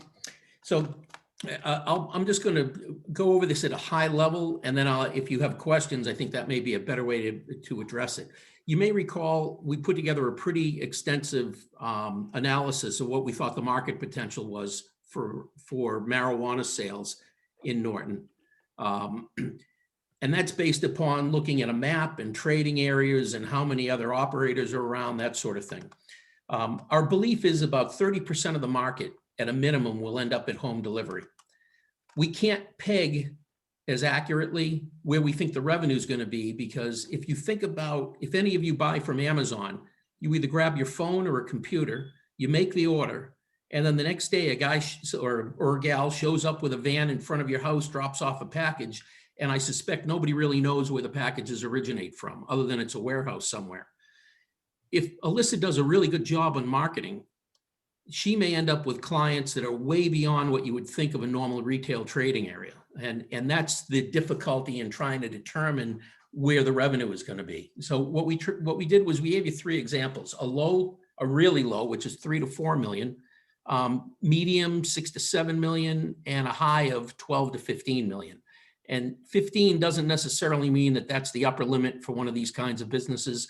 I think at the time of the earlier submission, there were 30, we looked at the number of applications that were in the queue and took a guess that there'd probably be about 35 operators. We don't know how many home delivery operators will ultimately be licensed. That's going to have an impact on this. But a big chunk of this business is going to end up in home delivery. The established retail stores will contract with couriers and they'll capture some of it. But the home delivery operators like Alyssa, I think, are going to take a pretty good size of that as well. I'm going to stop there. Are there any questions from any of the members? David, can you remind me, because I can't pull up the initial information. When you first presented, you projected 16 million in revenue? Just over 17. What we did, Renee, was we said not terribly precise, but because I'm just going to go by memory, we said we think the market's about 2 billion. We believe at least 30% will go home delivery. So that would be 600 million. And we divided that by our estimate of, let's say, 35 home delivery operators. That came out to an average of about 17, just a little over 17 million per operator. And that's not far off from the high of the 12 to 15 million. It's just, and I've talked to people who have compelling arguments that they think they're going to be able to do 30 million. I don't think anybody, I'm a pretty good, at least I like to think I'm a pretty good analyst, and I dig deep into data. I don't think anybody can really determine yet how much these businesses are going to do, because of the dynamic that you could have somebody in Springfield that says, gee, I like this company, I like the logo, and I've heard good things about them, and I'm going to order from them. And Alyssa will then have to determine how far she's willing to send drivers out on deliveries with product. And that's the jump ball in this, because she's not limited to people who are coming into her operation. And I don't think that that consumers are gonna say, oh, she's in Norton, I don't want to order from her. Because you don't have to worry about where the order's coming from. It just shows up at your door. Right, thank you. Okay. Anyone else? Great. Well, thank you. And that's actually the end of the presentation. Any questions? Alyssa, you're supposed to have a power close slide. You're not supposed to let your numbers guy finish it off for you. Oh, go ahead, Alyssa, take it and give them the power close. The power close is they saved the best for last, and Lucky Green Ladies is the delivery operator you need. I'm just kidding. That's a good close. Alyssa, I did have one question, but I can't get back to my initial email. I'm trying to work through it. If I can't get to it, it's okay. I can email you guys afterwards. It's one of the questions that we had after Mike and I reviewed the previous information with town council. I have them in front of me, Renee, if the questions. Can you, would you mind popping it up on the screen? Sure. I'm sorry, I had it up in the email and then I switched to go back to what you recently sent us. And now I for whatever reason, Outlook's running slow. Sure. So, and for the team awareness, because you guys hadn't seen these questions, this, after we approved this for the EDC, as part of the normal conversations that Mike and I have with town council, this is a list of questions that we sent back to Nick in respect to those conversations. You guys can see this, right? Yes, thank you.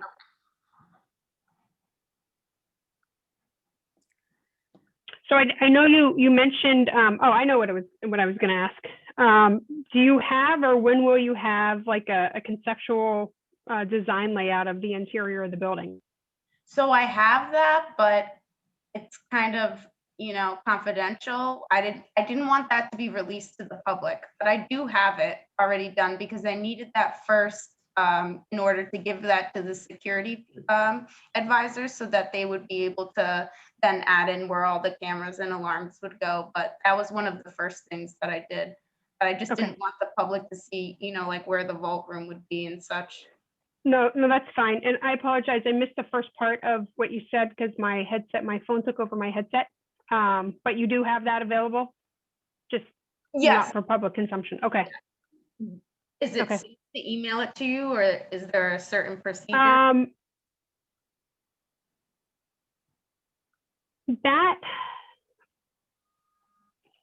me get back to you on that, because I think it might be best if it goes to Chief Clark. And then that way Mike and the chief and Paul can look at it without me being involved in the process. Okay. That might be the best. That's in addition, Renee, just to clarify, that's in addition to the security layout as well. Okay. Yeah. And the security layout, I definitely don't want to see. So would it be best to just send the two together? The security should be done next week.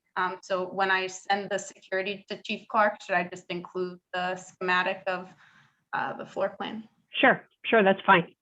And I think, from the other meeting discussions, right, we have a little hiccup in the bylaw right now that we need to get fixed at this upcoming Saturday's meeting. So, from that perspective, there's nothing that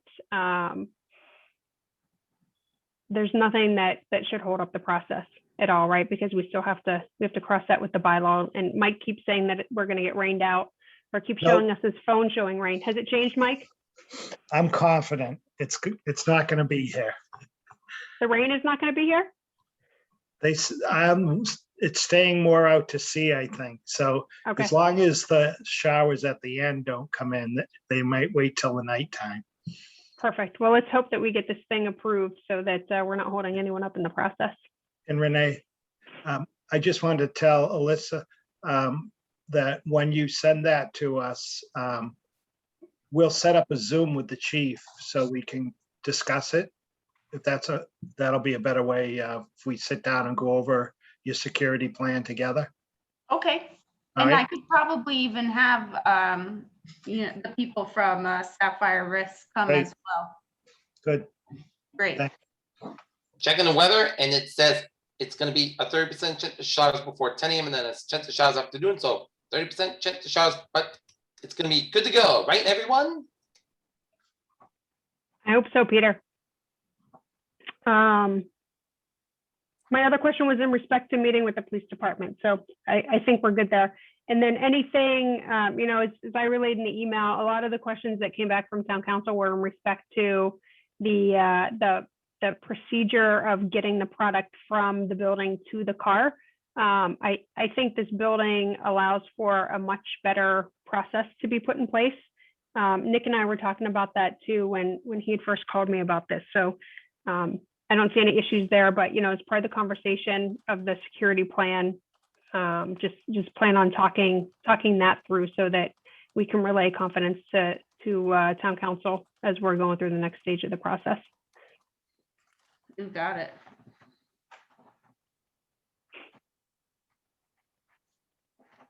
Any other questions or concerns? Alyssa, are you guys planning, I know I talked to Nick about this. I said for the HCA, we don't need, I have to get back to him, but I think that we marked it up already. So I'll reach out to you separately on whether or not we need anything specific, but I think we'd probably prefer just to go with our marked up version so we can pick up where we left off. Yeah, that'd be great. Okay. Okay. I don't think we need anything else. I think maybe just because we had a presentation on a new area and we have the full commission here, maybe we just vote once again if there are no questions on moving this forward.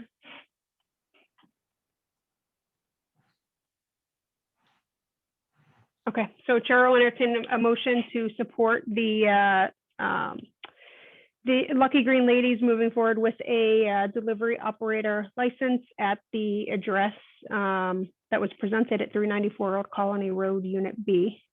So moved. Thank you, Michael. Is there a second? Second, Who is that? me, Sandy. Annie, thank you. Okay, give me 1 second here. I got to go through my initials. Who am I missing? Okay, we'll do a roll call vote. Michael? Aye. Sandy? Yes. Laura? Yes. Sharon? Yes. Mike? Yes. Denise? Yes. And I too vote yes. That's unanimous. Thank you, Alyssa, again for coming back to the board, but more specifically for addressing those questions that we had from our previous discussion with town council. Yeah, sure. And then you'll be in contact with the next steps. I know we have to iron out the HCA and Yep. meet with the chief clerk and then hopefully go in front of the select board. Do I have that right? You do, yep. So I'll touch base with Mike this week and we'll get something on the calendar and then that'll correspond to shortly after your discussion with the chief. Great. Alyssa, Madam Chair, may I? Yeah, go ahead, Michael, please. Alyssa, thank you for sticking with us through this process. I know it's been this, but and hopefully you go through the next steps easily, but we appreciate your efforts and trying to bring what looks like will be a successful business to Norton. Thank you. I appreciate that. Congrats, Alyssa, on presenting a good, successful business to the town of Norton, and I know you're going to do well from the Honorary Mayor Norton, Peter J. Wiggins. Thanks, Peter. Thanks, Alyssa. And sorry you had to. Mine does nothing next to that one. Right, exactly. Sorry you had to take that curveball from Gator, but to Michael's point, glad you kept looking. Everything happens for a reason, even in the toughest times, I always try to remember, remind myself of that. Excellent. Well, good. Thank you again so much. So we'll talk soon. Thank you. Bye-bye. Okay, bye-bye. Bye-bye. Thank you, David.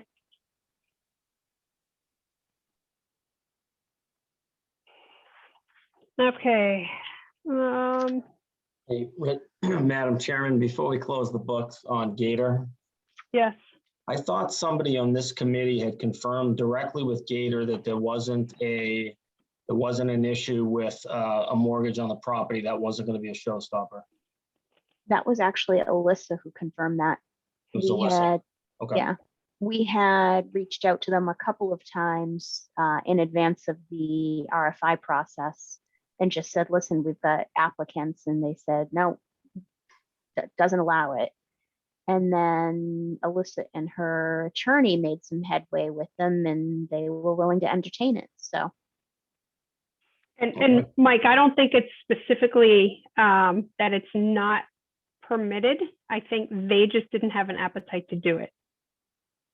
Right. I don't think that there was any financial or regulatory reason why they couldn't do it. Are you talking Gator or are you talking the lender? The lender. The lender.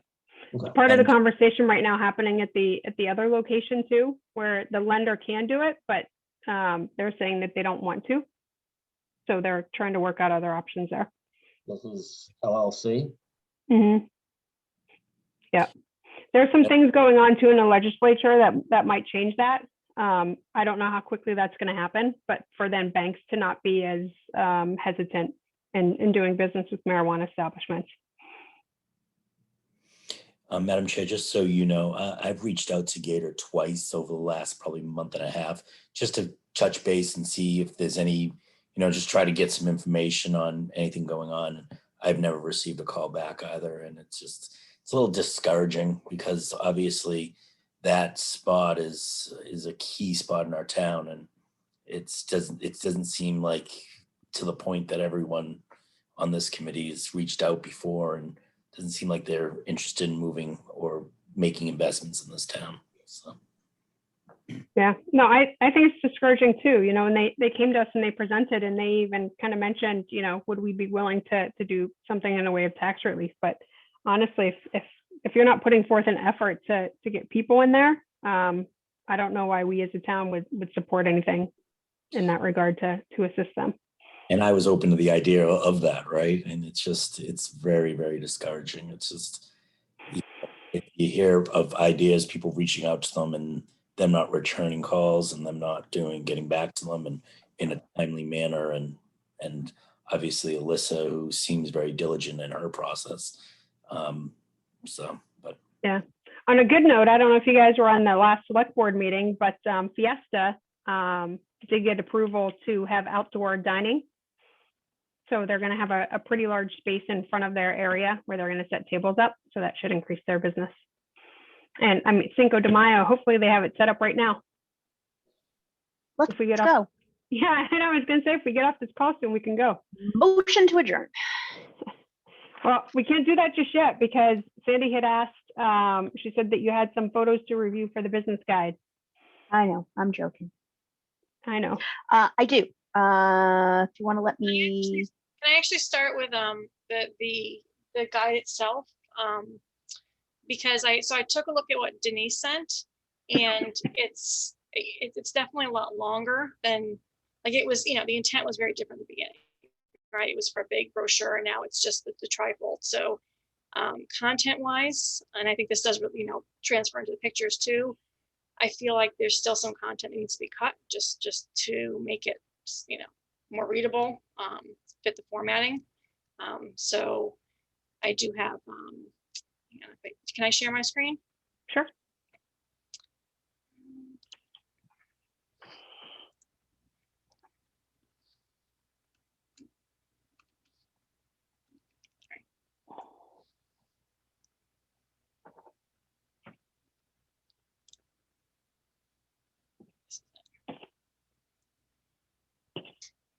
So can everybody see that?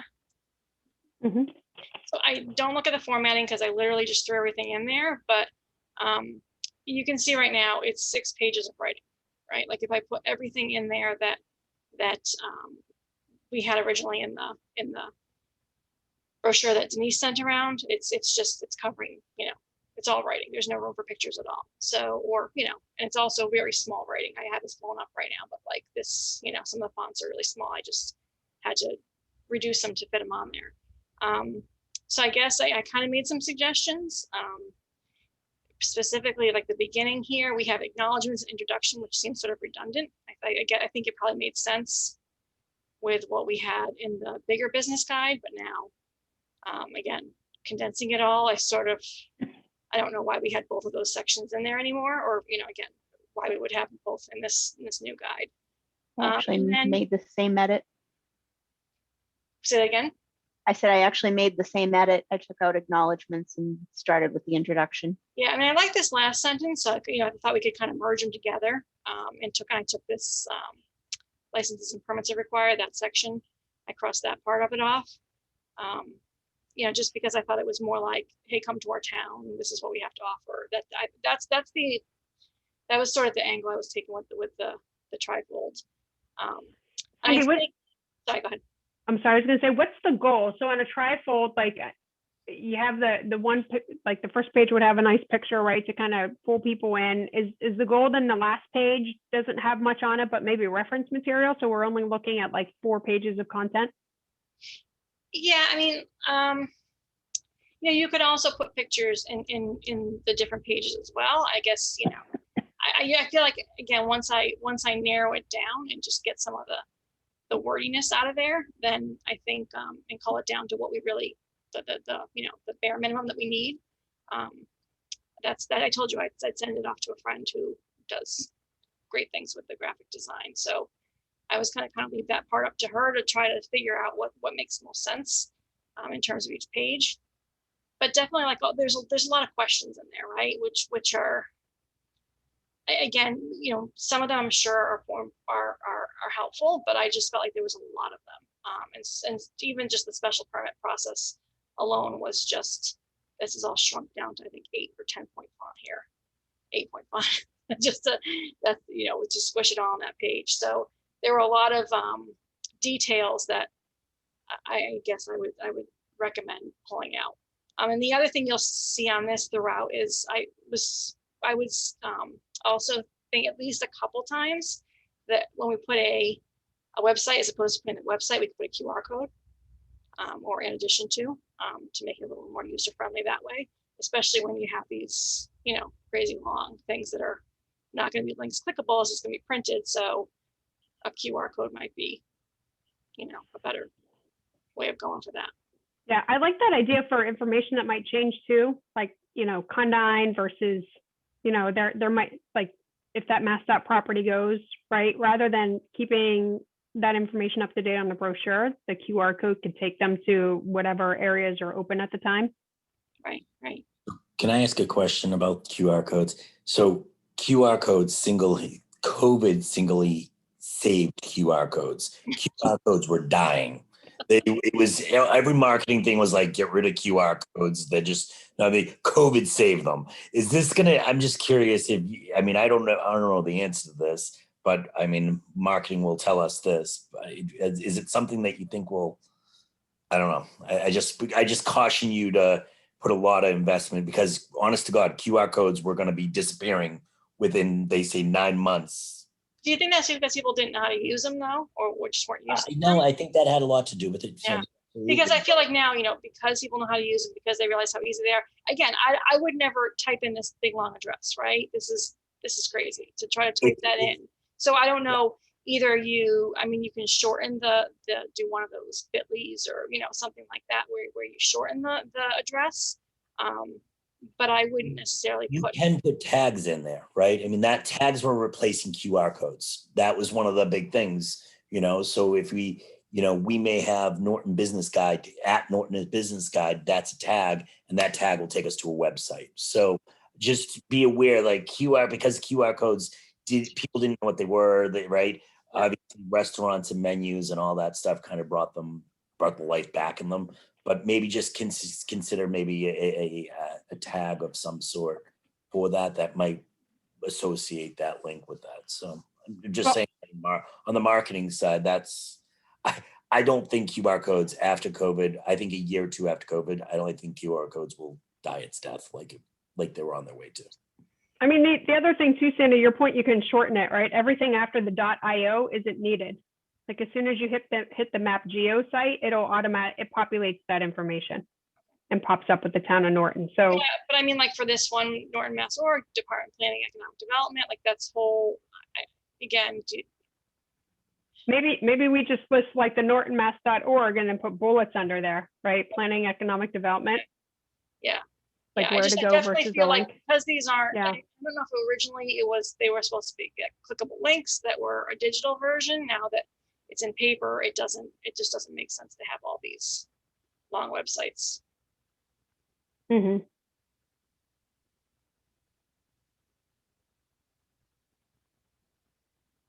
Michael, you trying to say something? I was trying to say something and I realized it's muted. I'm under C Condyne. I'm wondering if some of these websites already have hashtags or at codes for their websites. But wouldn't that just take them to a Twitter page? That doesn't take them to the No, website, does it? actually you can some companies are linking their hashtags and so forth to their page. So but that PDF, that's a PDF document at Condyne. Yeah. Mm-hmm. It won't work there. Okay. We don't have these sites linked off of the planning and development page, Paul, like Condyne site. Like, don't we have development opportunities within our website? No, we don't have any links to things like that. And we need to be mindful of, I mean, we do have links outside of the town, but we also want to make sure that there's security issues that we'd have to consider. Yeah. Okay. Sandy, I'm not trying to, I just like balloon like, I mean, I would go with QR codes because I think they have a renewed life. I just don't be surprised within a year from now we're looking for other options. That's all. Yeah. I guess I'm open to any option that would just not require that I type this entire address. Let me right? see. Yeah, if I have to, I'm not, I just won't do it. I won't go there. No, the address you're talking about, right, Laura? Yeah, I'm not typing that in. Right. Would you break open your camera, put a QR code? Yeah. In fact, that's And then I'd put it next to my laptop so that I can pull it up on my laptop. I was gonna say, like, people who are looking to do business are probably not gonna be on a phone specifically when they want detailed, do some detailed searching. When we issued the notice for the survey for the local rapid recovery, they used a QR code to get people to the survey. Yeah. I'm not saying that they're not used. They really I'm not sure they were dying a death before COVID. COVID brought a whole new life to QR codes. Is everything about everywhere you go now is like scan the QR code. But if this is a paper document that you're handing out to somebody, I would go with a QR code or some other thing rather than a link. Yeah. I'm going to take my comment back because I'm just trying to make this document live as long as possible. That's all. It'll live.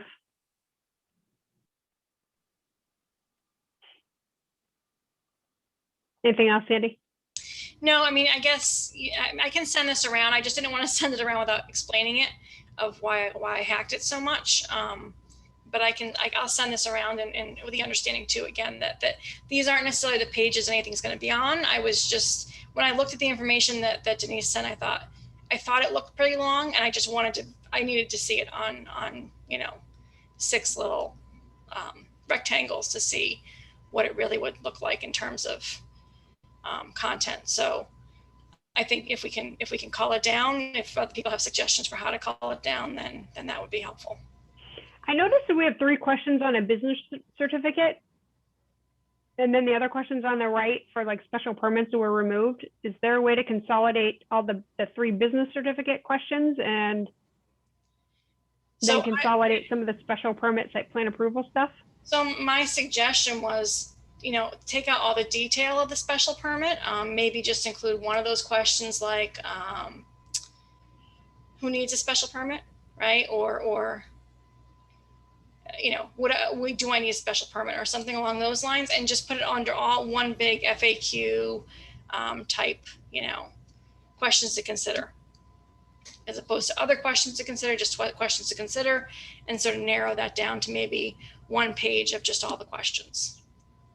And I would, and adding to that, I would just very quickly under a special permit, for more information, contact the planning department. Right. I mean, we want this to be as friendly as possible, and something like a special permit or a business certificate. I think it's more important to know, what is it, and, and give a contact person.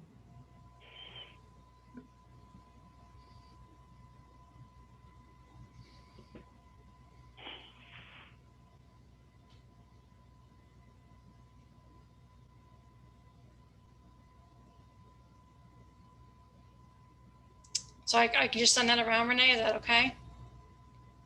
Does that sound You good? send it around? Yeah, I can email it to everybody just to kind of take a look at it and give feedback before the next meeting.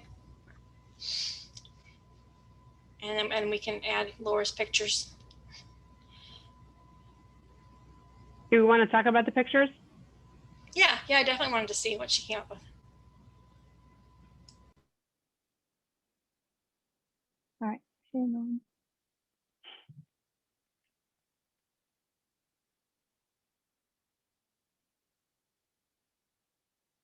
Okay, so Paul had suggested going to the Serpide master plan site and said there was some really nice drone shots. This was one that I thought was really nice. And second, this was the other one. This one's actually really cool. I like the light in it a lot. I wish our road looked a little better because you can see where the new road and the old road is. Or I'm just seeing your Word document. Yeah. You can't see the pictures? No, but I like your facial expression because you tilted your head and. I did it in Word so that I could pop them all open, and that's not working. So I think you're just not sharing that portion of your machine. All right, hang on. So I was feeling it though. I'm very upset now. All right, well, hang on. Let me open them all. It was like listening to an audiobook. It was. All right, give me a second. I'm going to have to open them all. I thought this was real. I had them all labeled. I had who did them. I had it so we could just mark which ones we liked. I think you'd have to share like your entire desktop. I'm going to have to share once I get them all open, I will share my Chrome. And we can flip through them there. Hopefully, we'll find out. And if not, I'll just email them to everybody and you guys can weigh in as to which ones we like. I just try to get a good mix of kind of some nature shots. Are these all his pictures? Nope, from the drone that from the master plan site. And the rest are all Alan's. All right, so let me see if I can get to Chrome. Okay, so this was Memorial Day 2019. Now, if I switch the picture, can you see the scoreboard now? Yes. Okay, all right. So, hang on one second. Everything is in the way. Okay. So starting with the master plan again. So this is the drone shot, the initial one, which was really pretty, of the reservoir. And this is the one of the drone shot directly over town center, which I really liked. But you can see the old road versus the new road. But light on it was really cool. You can tell it's sunrise. It was just a really nice shot. This was a shot. Sorry. Go ahead. I'm sorry. I was just going to say, is it my screen or did that look like, is it color enhanced? It looks like it might be photoshopped a bit, but it's got probably a filter over it. So you can see some like kind of orangey areas. It's either just some really good light with the sunrise or they did a little enhancement or a filter. They might have boosted the color up a bit. But the light on it was pretty cool, I thought. Plus, it was also a really neat perspective. It is, yeah.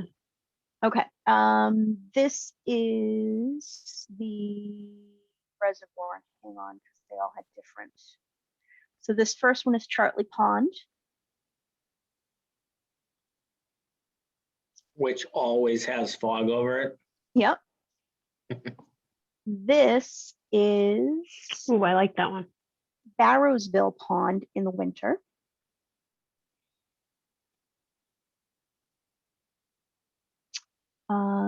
This is a cormorant on the reservoir, which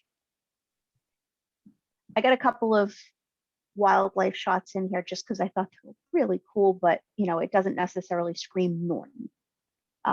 This is another example of it, just the turtles in the reservoir. This one is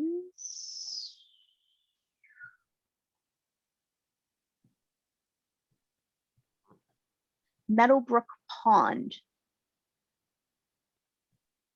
which I thought was pretty. This is one he took of the library at night with traffic going by and probably some sort of delay on the exposure. I thought was kind of cool looking. This was Flag Day, and I don't have the year. This is, I think this is Barrowsville again. Nope, this is Chartley looking over the back of Tavern on the Hill. Got a picture of the tower. This one's a little dark and gloomy, but I kind of thought it was a cool perspective, but maybe not for the brochure, but it was sort of cool. If he had it in color, maybe I'd like to a little bit more. This is the scoreboard and Memorial Day on the Common. This was in 2019. I'm just curious about quarter 5 on the scoreboard. Overtime. Overtime, that's right. Peter, what game is that? Peter, what game is that? That was a Norton. That was a Norton Dover Sherman game played last year. Played in 2019. So I love the water pictures, but I think about like in an economic development brochure and the fact that we have water everywhere in this town, that it might be foreshadowing of difficulties in building. Yeah. The planning board site does have, or not, the Serpide site also had some, there's a couple of interesting shots. One was taken from behind the nursing facility on Mansfield Ave looking towards Gator, which it was a nice looking shot, but it was clearly after Roach Brothers had closed, so the parking lot's, you know, empty and it's in the middle of the day. It was a little not what we wanted to convey, maybe. Or were there any ones of like the industrial park or at all? There were on the master plan, the Serpide site, yeah. Yeah, I'm wondering if something like that, like what I'm picturing, like within the description of Condyne and opportunities, if there could be a picture there. Give me a second. I'm pulling them up now. I do like the one of, I'm sorry, Laura. That's okay. There was Red Mill. All right. Are you guys seeing my screen right now? Yes. All right. So hang on. Let me move you guys out of the way so I can get to the arrows. So there was this one. It's not marked. I don't know what this is, but more industrial looking. And then there was the shot of the town hall and fire department. This one was also cool. I like that one. Yeah. was trying to figure out what this building here is. It's directly across. You must not be able to see it from the street. No, it's across from Town Hall. That's the rehab center. I don't know if that's No. the correct name. No, the one rehab's down at the bottom, that big house. This here. Mm-hmm. Yep, this is rehab center. And That that's- is? and Yeah, that's because that's the fire department right across the street. fire It is, department, yeah. There's the library. I And thought that's that building was like a yellow color. That's not the that's not the rehab center. That's the gray building right in front of Trinity. Isn't that between the Trinitarian and the plazas right there?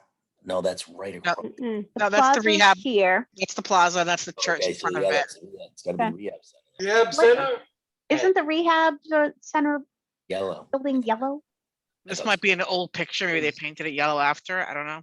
Is it yellow on all sides though? Because look at the front. The front kind of looks like a potentially different shade. Maybe. Hard to tell from here. So this one was nice. This one Reed and Barton. Do not put that. Is that what that was, Reed and Barton? That was Reed and Barton.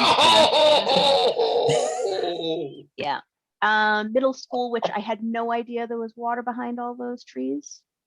I shouldn't be surprised. There's water everywhere, but where's They hid that really well. That's the middle school.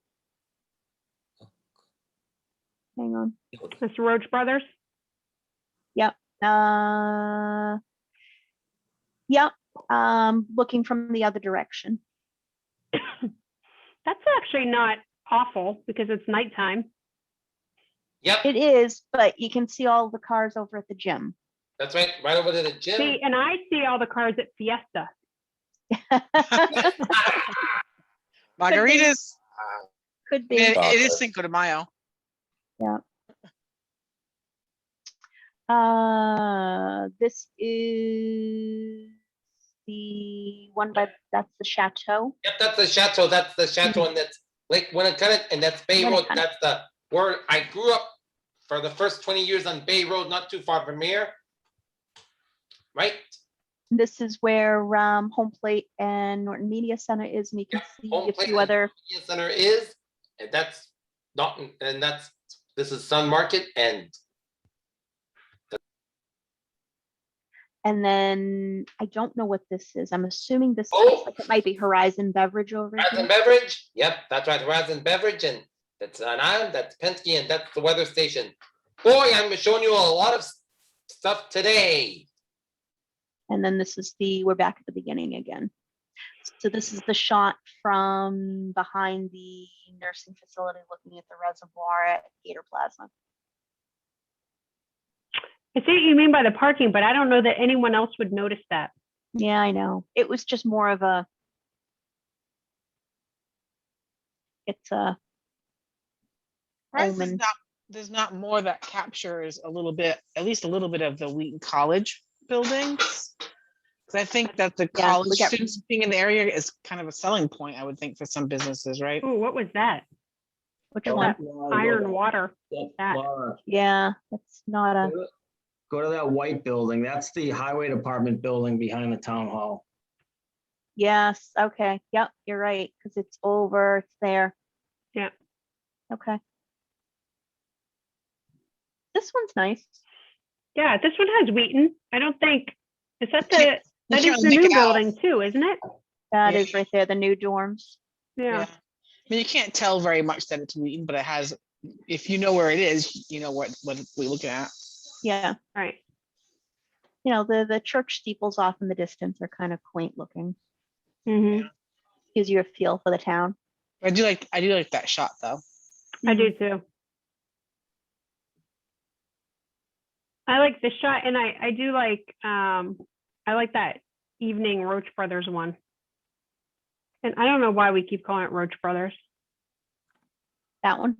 Yeah. I don't know why I like that one, but Parking lot. it's just a roof too. It's not even, I know. I know. The other one was nice where it shows the res in the background.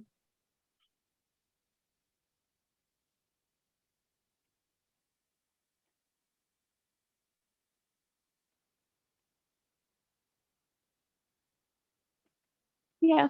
This is better.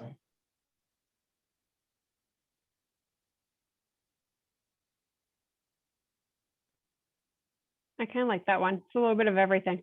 Yeah.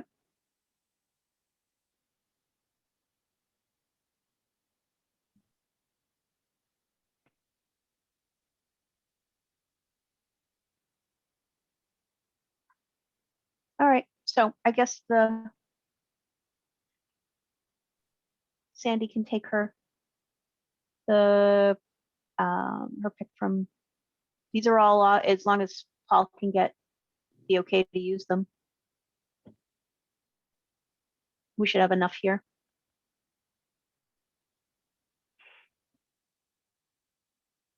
Great. Paul, did you catch that? Yeah, I think the guy from the oh, what is the name of this site again? Serpent? Serpent. I think he said that we could get any of these pictures. Yeah. Yeah, that was part of the master plan, so we've paid for it. My brain is mush. Sorry. It's not because it's 9:24, Denise, right? Oh, I'm burnt. I know, I'm with you. Okay, so Paul, you'll follow up on, or you don't have to follow up on the pictures.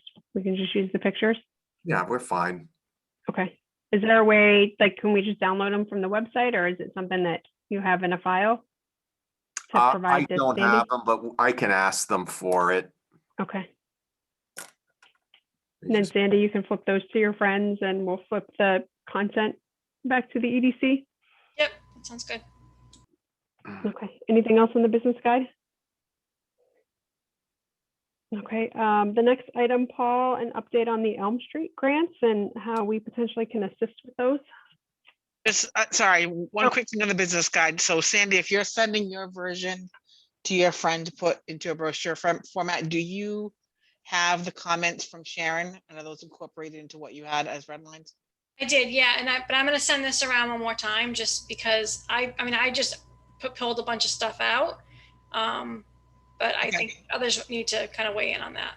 I just want to make sure that Sharon's stuff got captured too. Yep, I think I got it all. I'll go back one more time through and make sure. Okay, thanks. Okay, so I just started the grant cycle just opened for Reed and Barton. It just opened on Monday. We have a month to complete it. I've worked on it Monday, worked on it a little bit today. And I'm gonna have to have our licensed site professional fill out some of it, but I'll get 90% of it done. They'll get, the portions related to what we're, the specific ask that we have. We'll also get, we had a meeting last week with Representative Archincloss, and they've agreed to write a letter of support for us. So I have to draft an initial letter that they'll do what they do with it. So hopefully we'll get it within we'll certainly get it in before the deadline in June. So we want to make sure this thing is in tip-top shape. Paul, I apologize. Maybe I missed something, but what is the grant for? Oh, yeah. What time is it? It's 9:30. We're applying for what they call phase 2 assessment funding.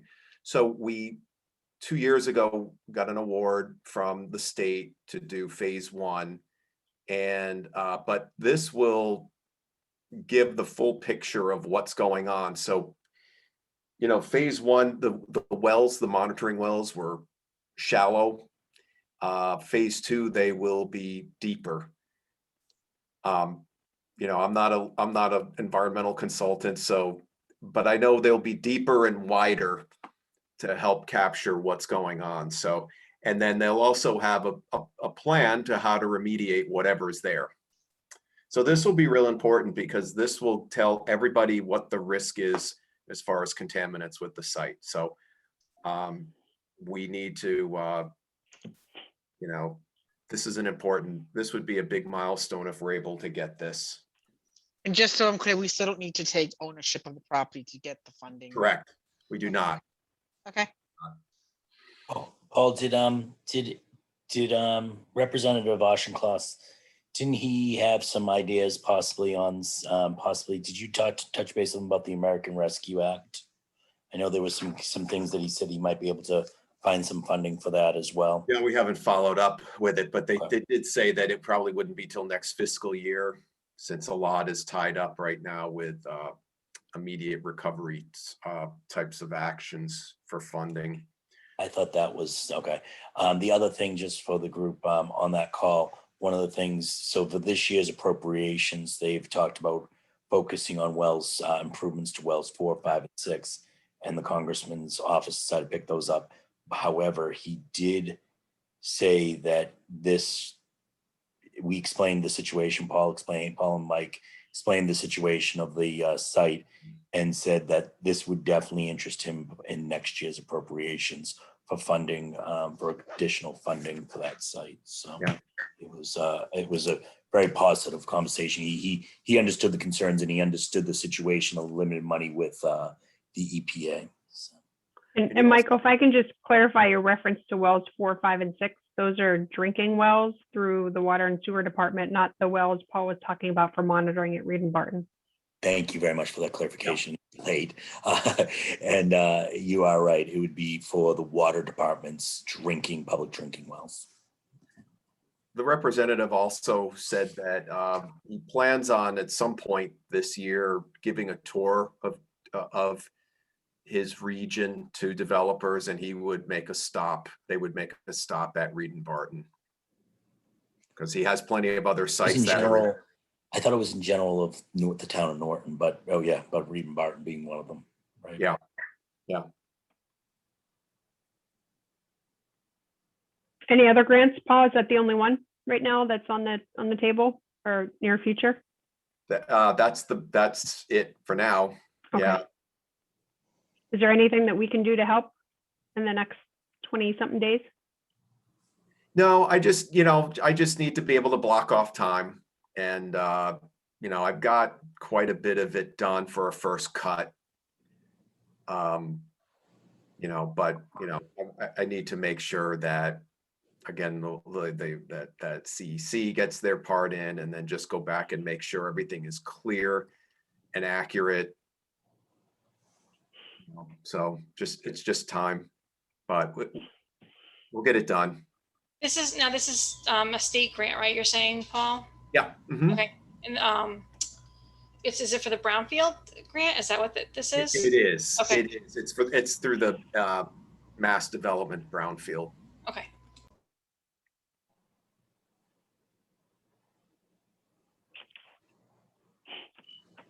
Awesome. Any other questions? Okay, we're nearing the end. So the other item, just a notice. I think it went to the entire EDC, but I can't remember if I saw the two, but Cody Thompson had reached out about the alternate position. So that is on the next select board meeting for appointments. I don't know if any of you know Cody. I think he put some posts on during pre-election time period that people were involved in throughout the community on some of our social media pages. But I've actually known him for a couple of years because our kids go to the same school, and when he and his family first moved here from Texas, our kids were in a summer program. So he's a really good guy, has actually a lot of contacts in the environmental space, Paul. So I'm going to reach out to you separately about a conversation that I had with him that I think you, Mike, might be interested in. But I think he'll bring a lot to the group. So I was hoping to introduce him tonight. He got called away for business, so he couldn't make tonight's meeting, but he is on for the next meeting, and then he should be appointed by that time. So We also got another two more.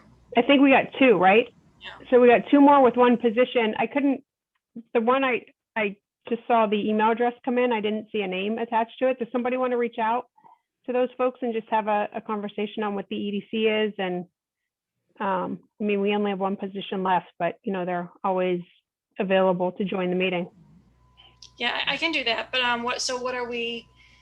Should they both just send a letter of interest to the select board, or how's the decision going to be made between which one of those gets to join? That's a great question, because we've never actually had to do any sort of thing. So I guess talk to them first and let them know, when we meet, what we talk about, see if they're so interested, and then have them maybe have them, I'm not opposed to having them submit a letter of interest to us, but certainly it's, you know, it's something for the board to consider. Okay. I don't know what was posted on Norton Neighbors, like what sort of information, so I can't opine on what they may or may already have.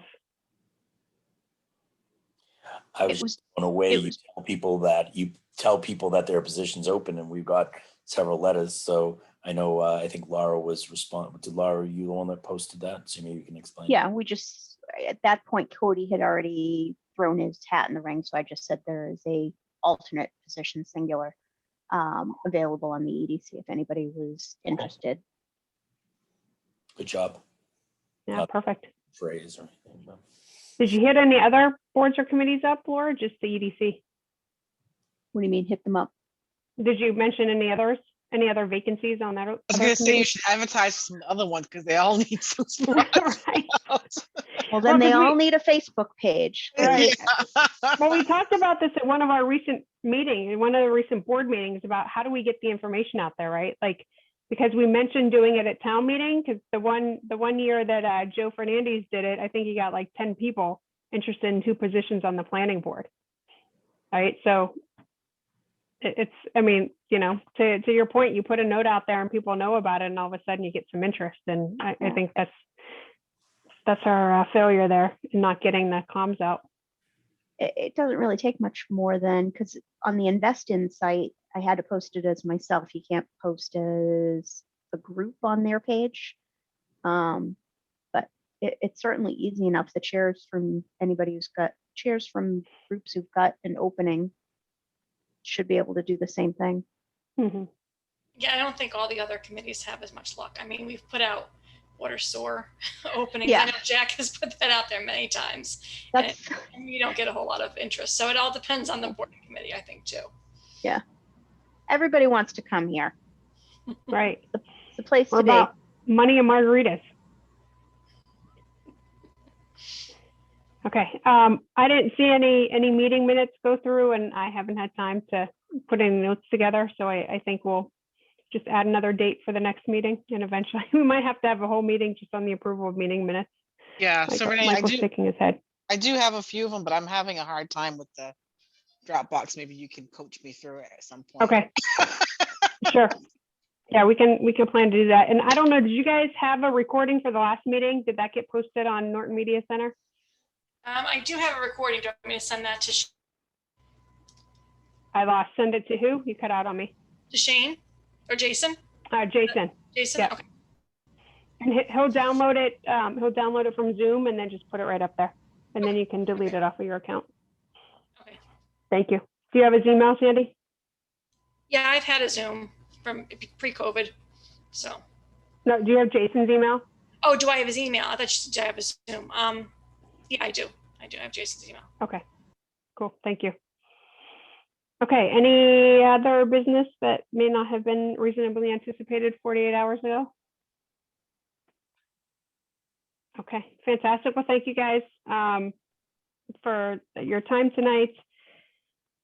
Keep in mind the Oasis of Tranquility documents that Paul had sent around the link to. I honestly, I don't even know what's sitting out there. I haven't had time to look. But if we can get that read, and then I'll ping the group before the next meeting to see if we're ready to talk about that with questions or otherwise. Oh, okay, go ahead. Sorry. One more thing. Can you add for the next agenda the Norton Business Database, for lack of a better word? Sure. And Madam Chairman? Yeah. Paul, the package that they sent you, is that how they are? I mean, when you click on Dropbox, it's more like, it's like photos of the information. Do they have it in a PDF document? I mean, it's just a series of, you have to look at it like photos. I'm not following you. What for Oasis, their documents, when you click on the link, yeah, almost like they're photos of documents. Like PDF, the PDF thumbnail. I didn't think they were PDF. I didn't think it was PDF because it was scrolling like a photo. I'm just not download sure. them, Michael. Okay, I'll just download download the zip file from Dropbox, and then you'll see their individual PDFs. I must have viewed them in Dropbox, then that's. Yep. Okay, sorry, thank you. Michael, if you want to join Denise and I on a Dropbox 101. And you can actually see them through Dropbox too. You should be able to click on them. I didn't have to download them to open them. So, Do you have Dropbox installed? it was on my work computer, so no. I'm accustomed to SharePoint, so this Dropbox stuff is confusing for me. Oh, these lawyers. I use OneDrive. And OneDrive, I use OneDrive now too. Yeah. Yeah. I think Once they Laura start. made- I think Laura made a motion to adjourn the meeting, and she never really took it back. She just said joking, but just didn't take it back. So I'm going to second that motion from an hour ago. Hold on. I think Renee has to make it. Yeah. No, I don't have to make the motion. I just No. have to. She just Have says, to entertain. So, Laura, are you going with your motion?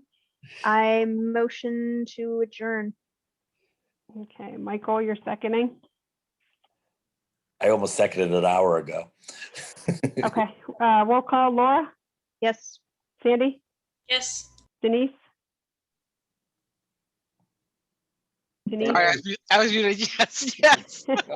Mike, Yes. Michael, Aye. Sharon, Yes. and I too vote yes. We are adjourned at 9:40 p.m. Thank you, guys. Thanks. Happy Cinco de Mayo. Good night, Good everyone. night. Good night, Renee, It's Mike, probably still open. Paul, Laura, Mike, and Good night. Cindy in the game. Night. Good night, Good night. Melissa. Good night.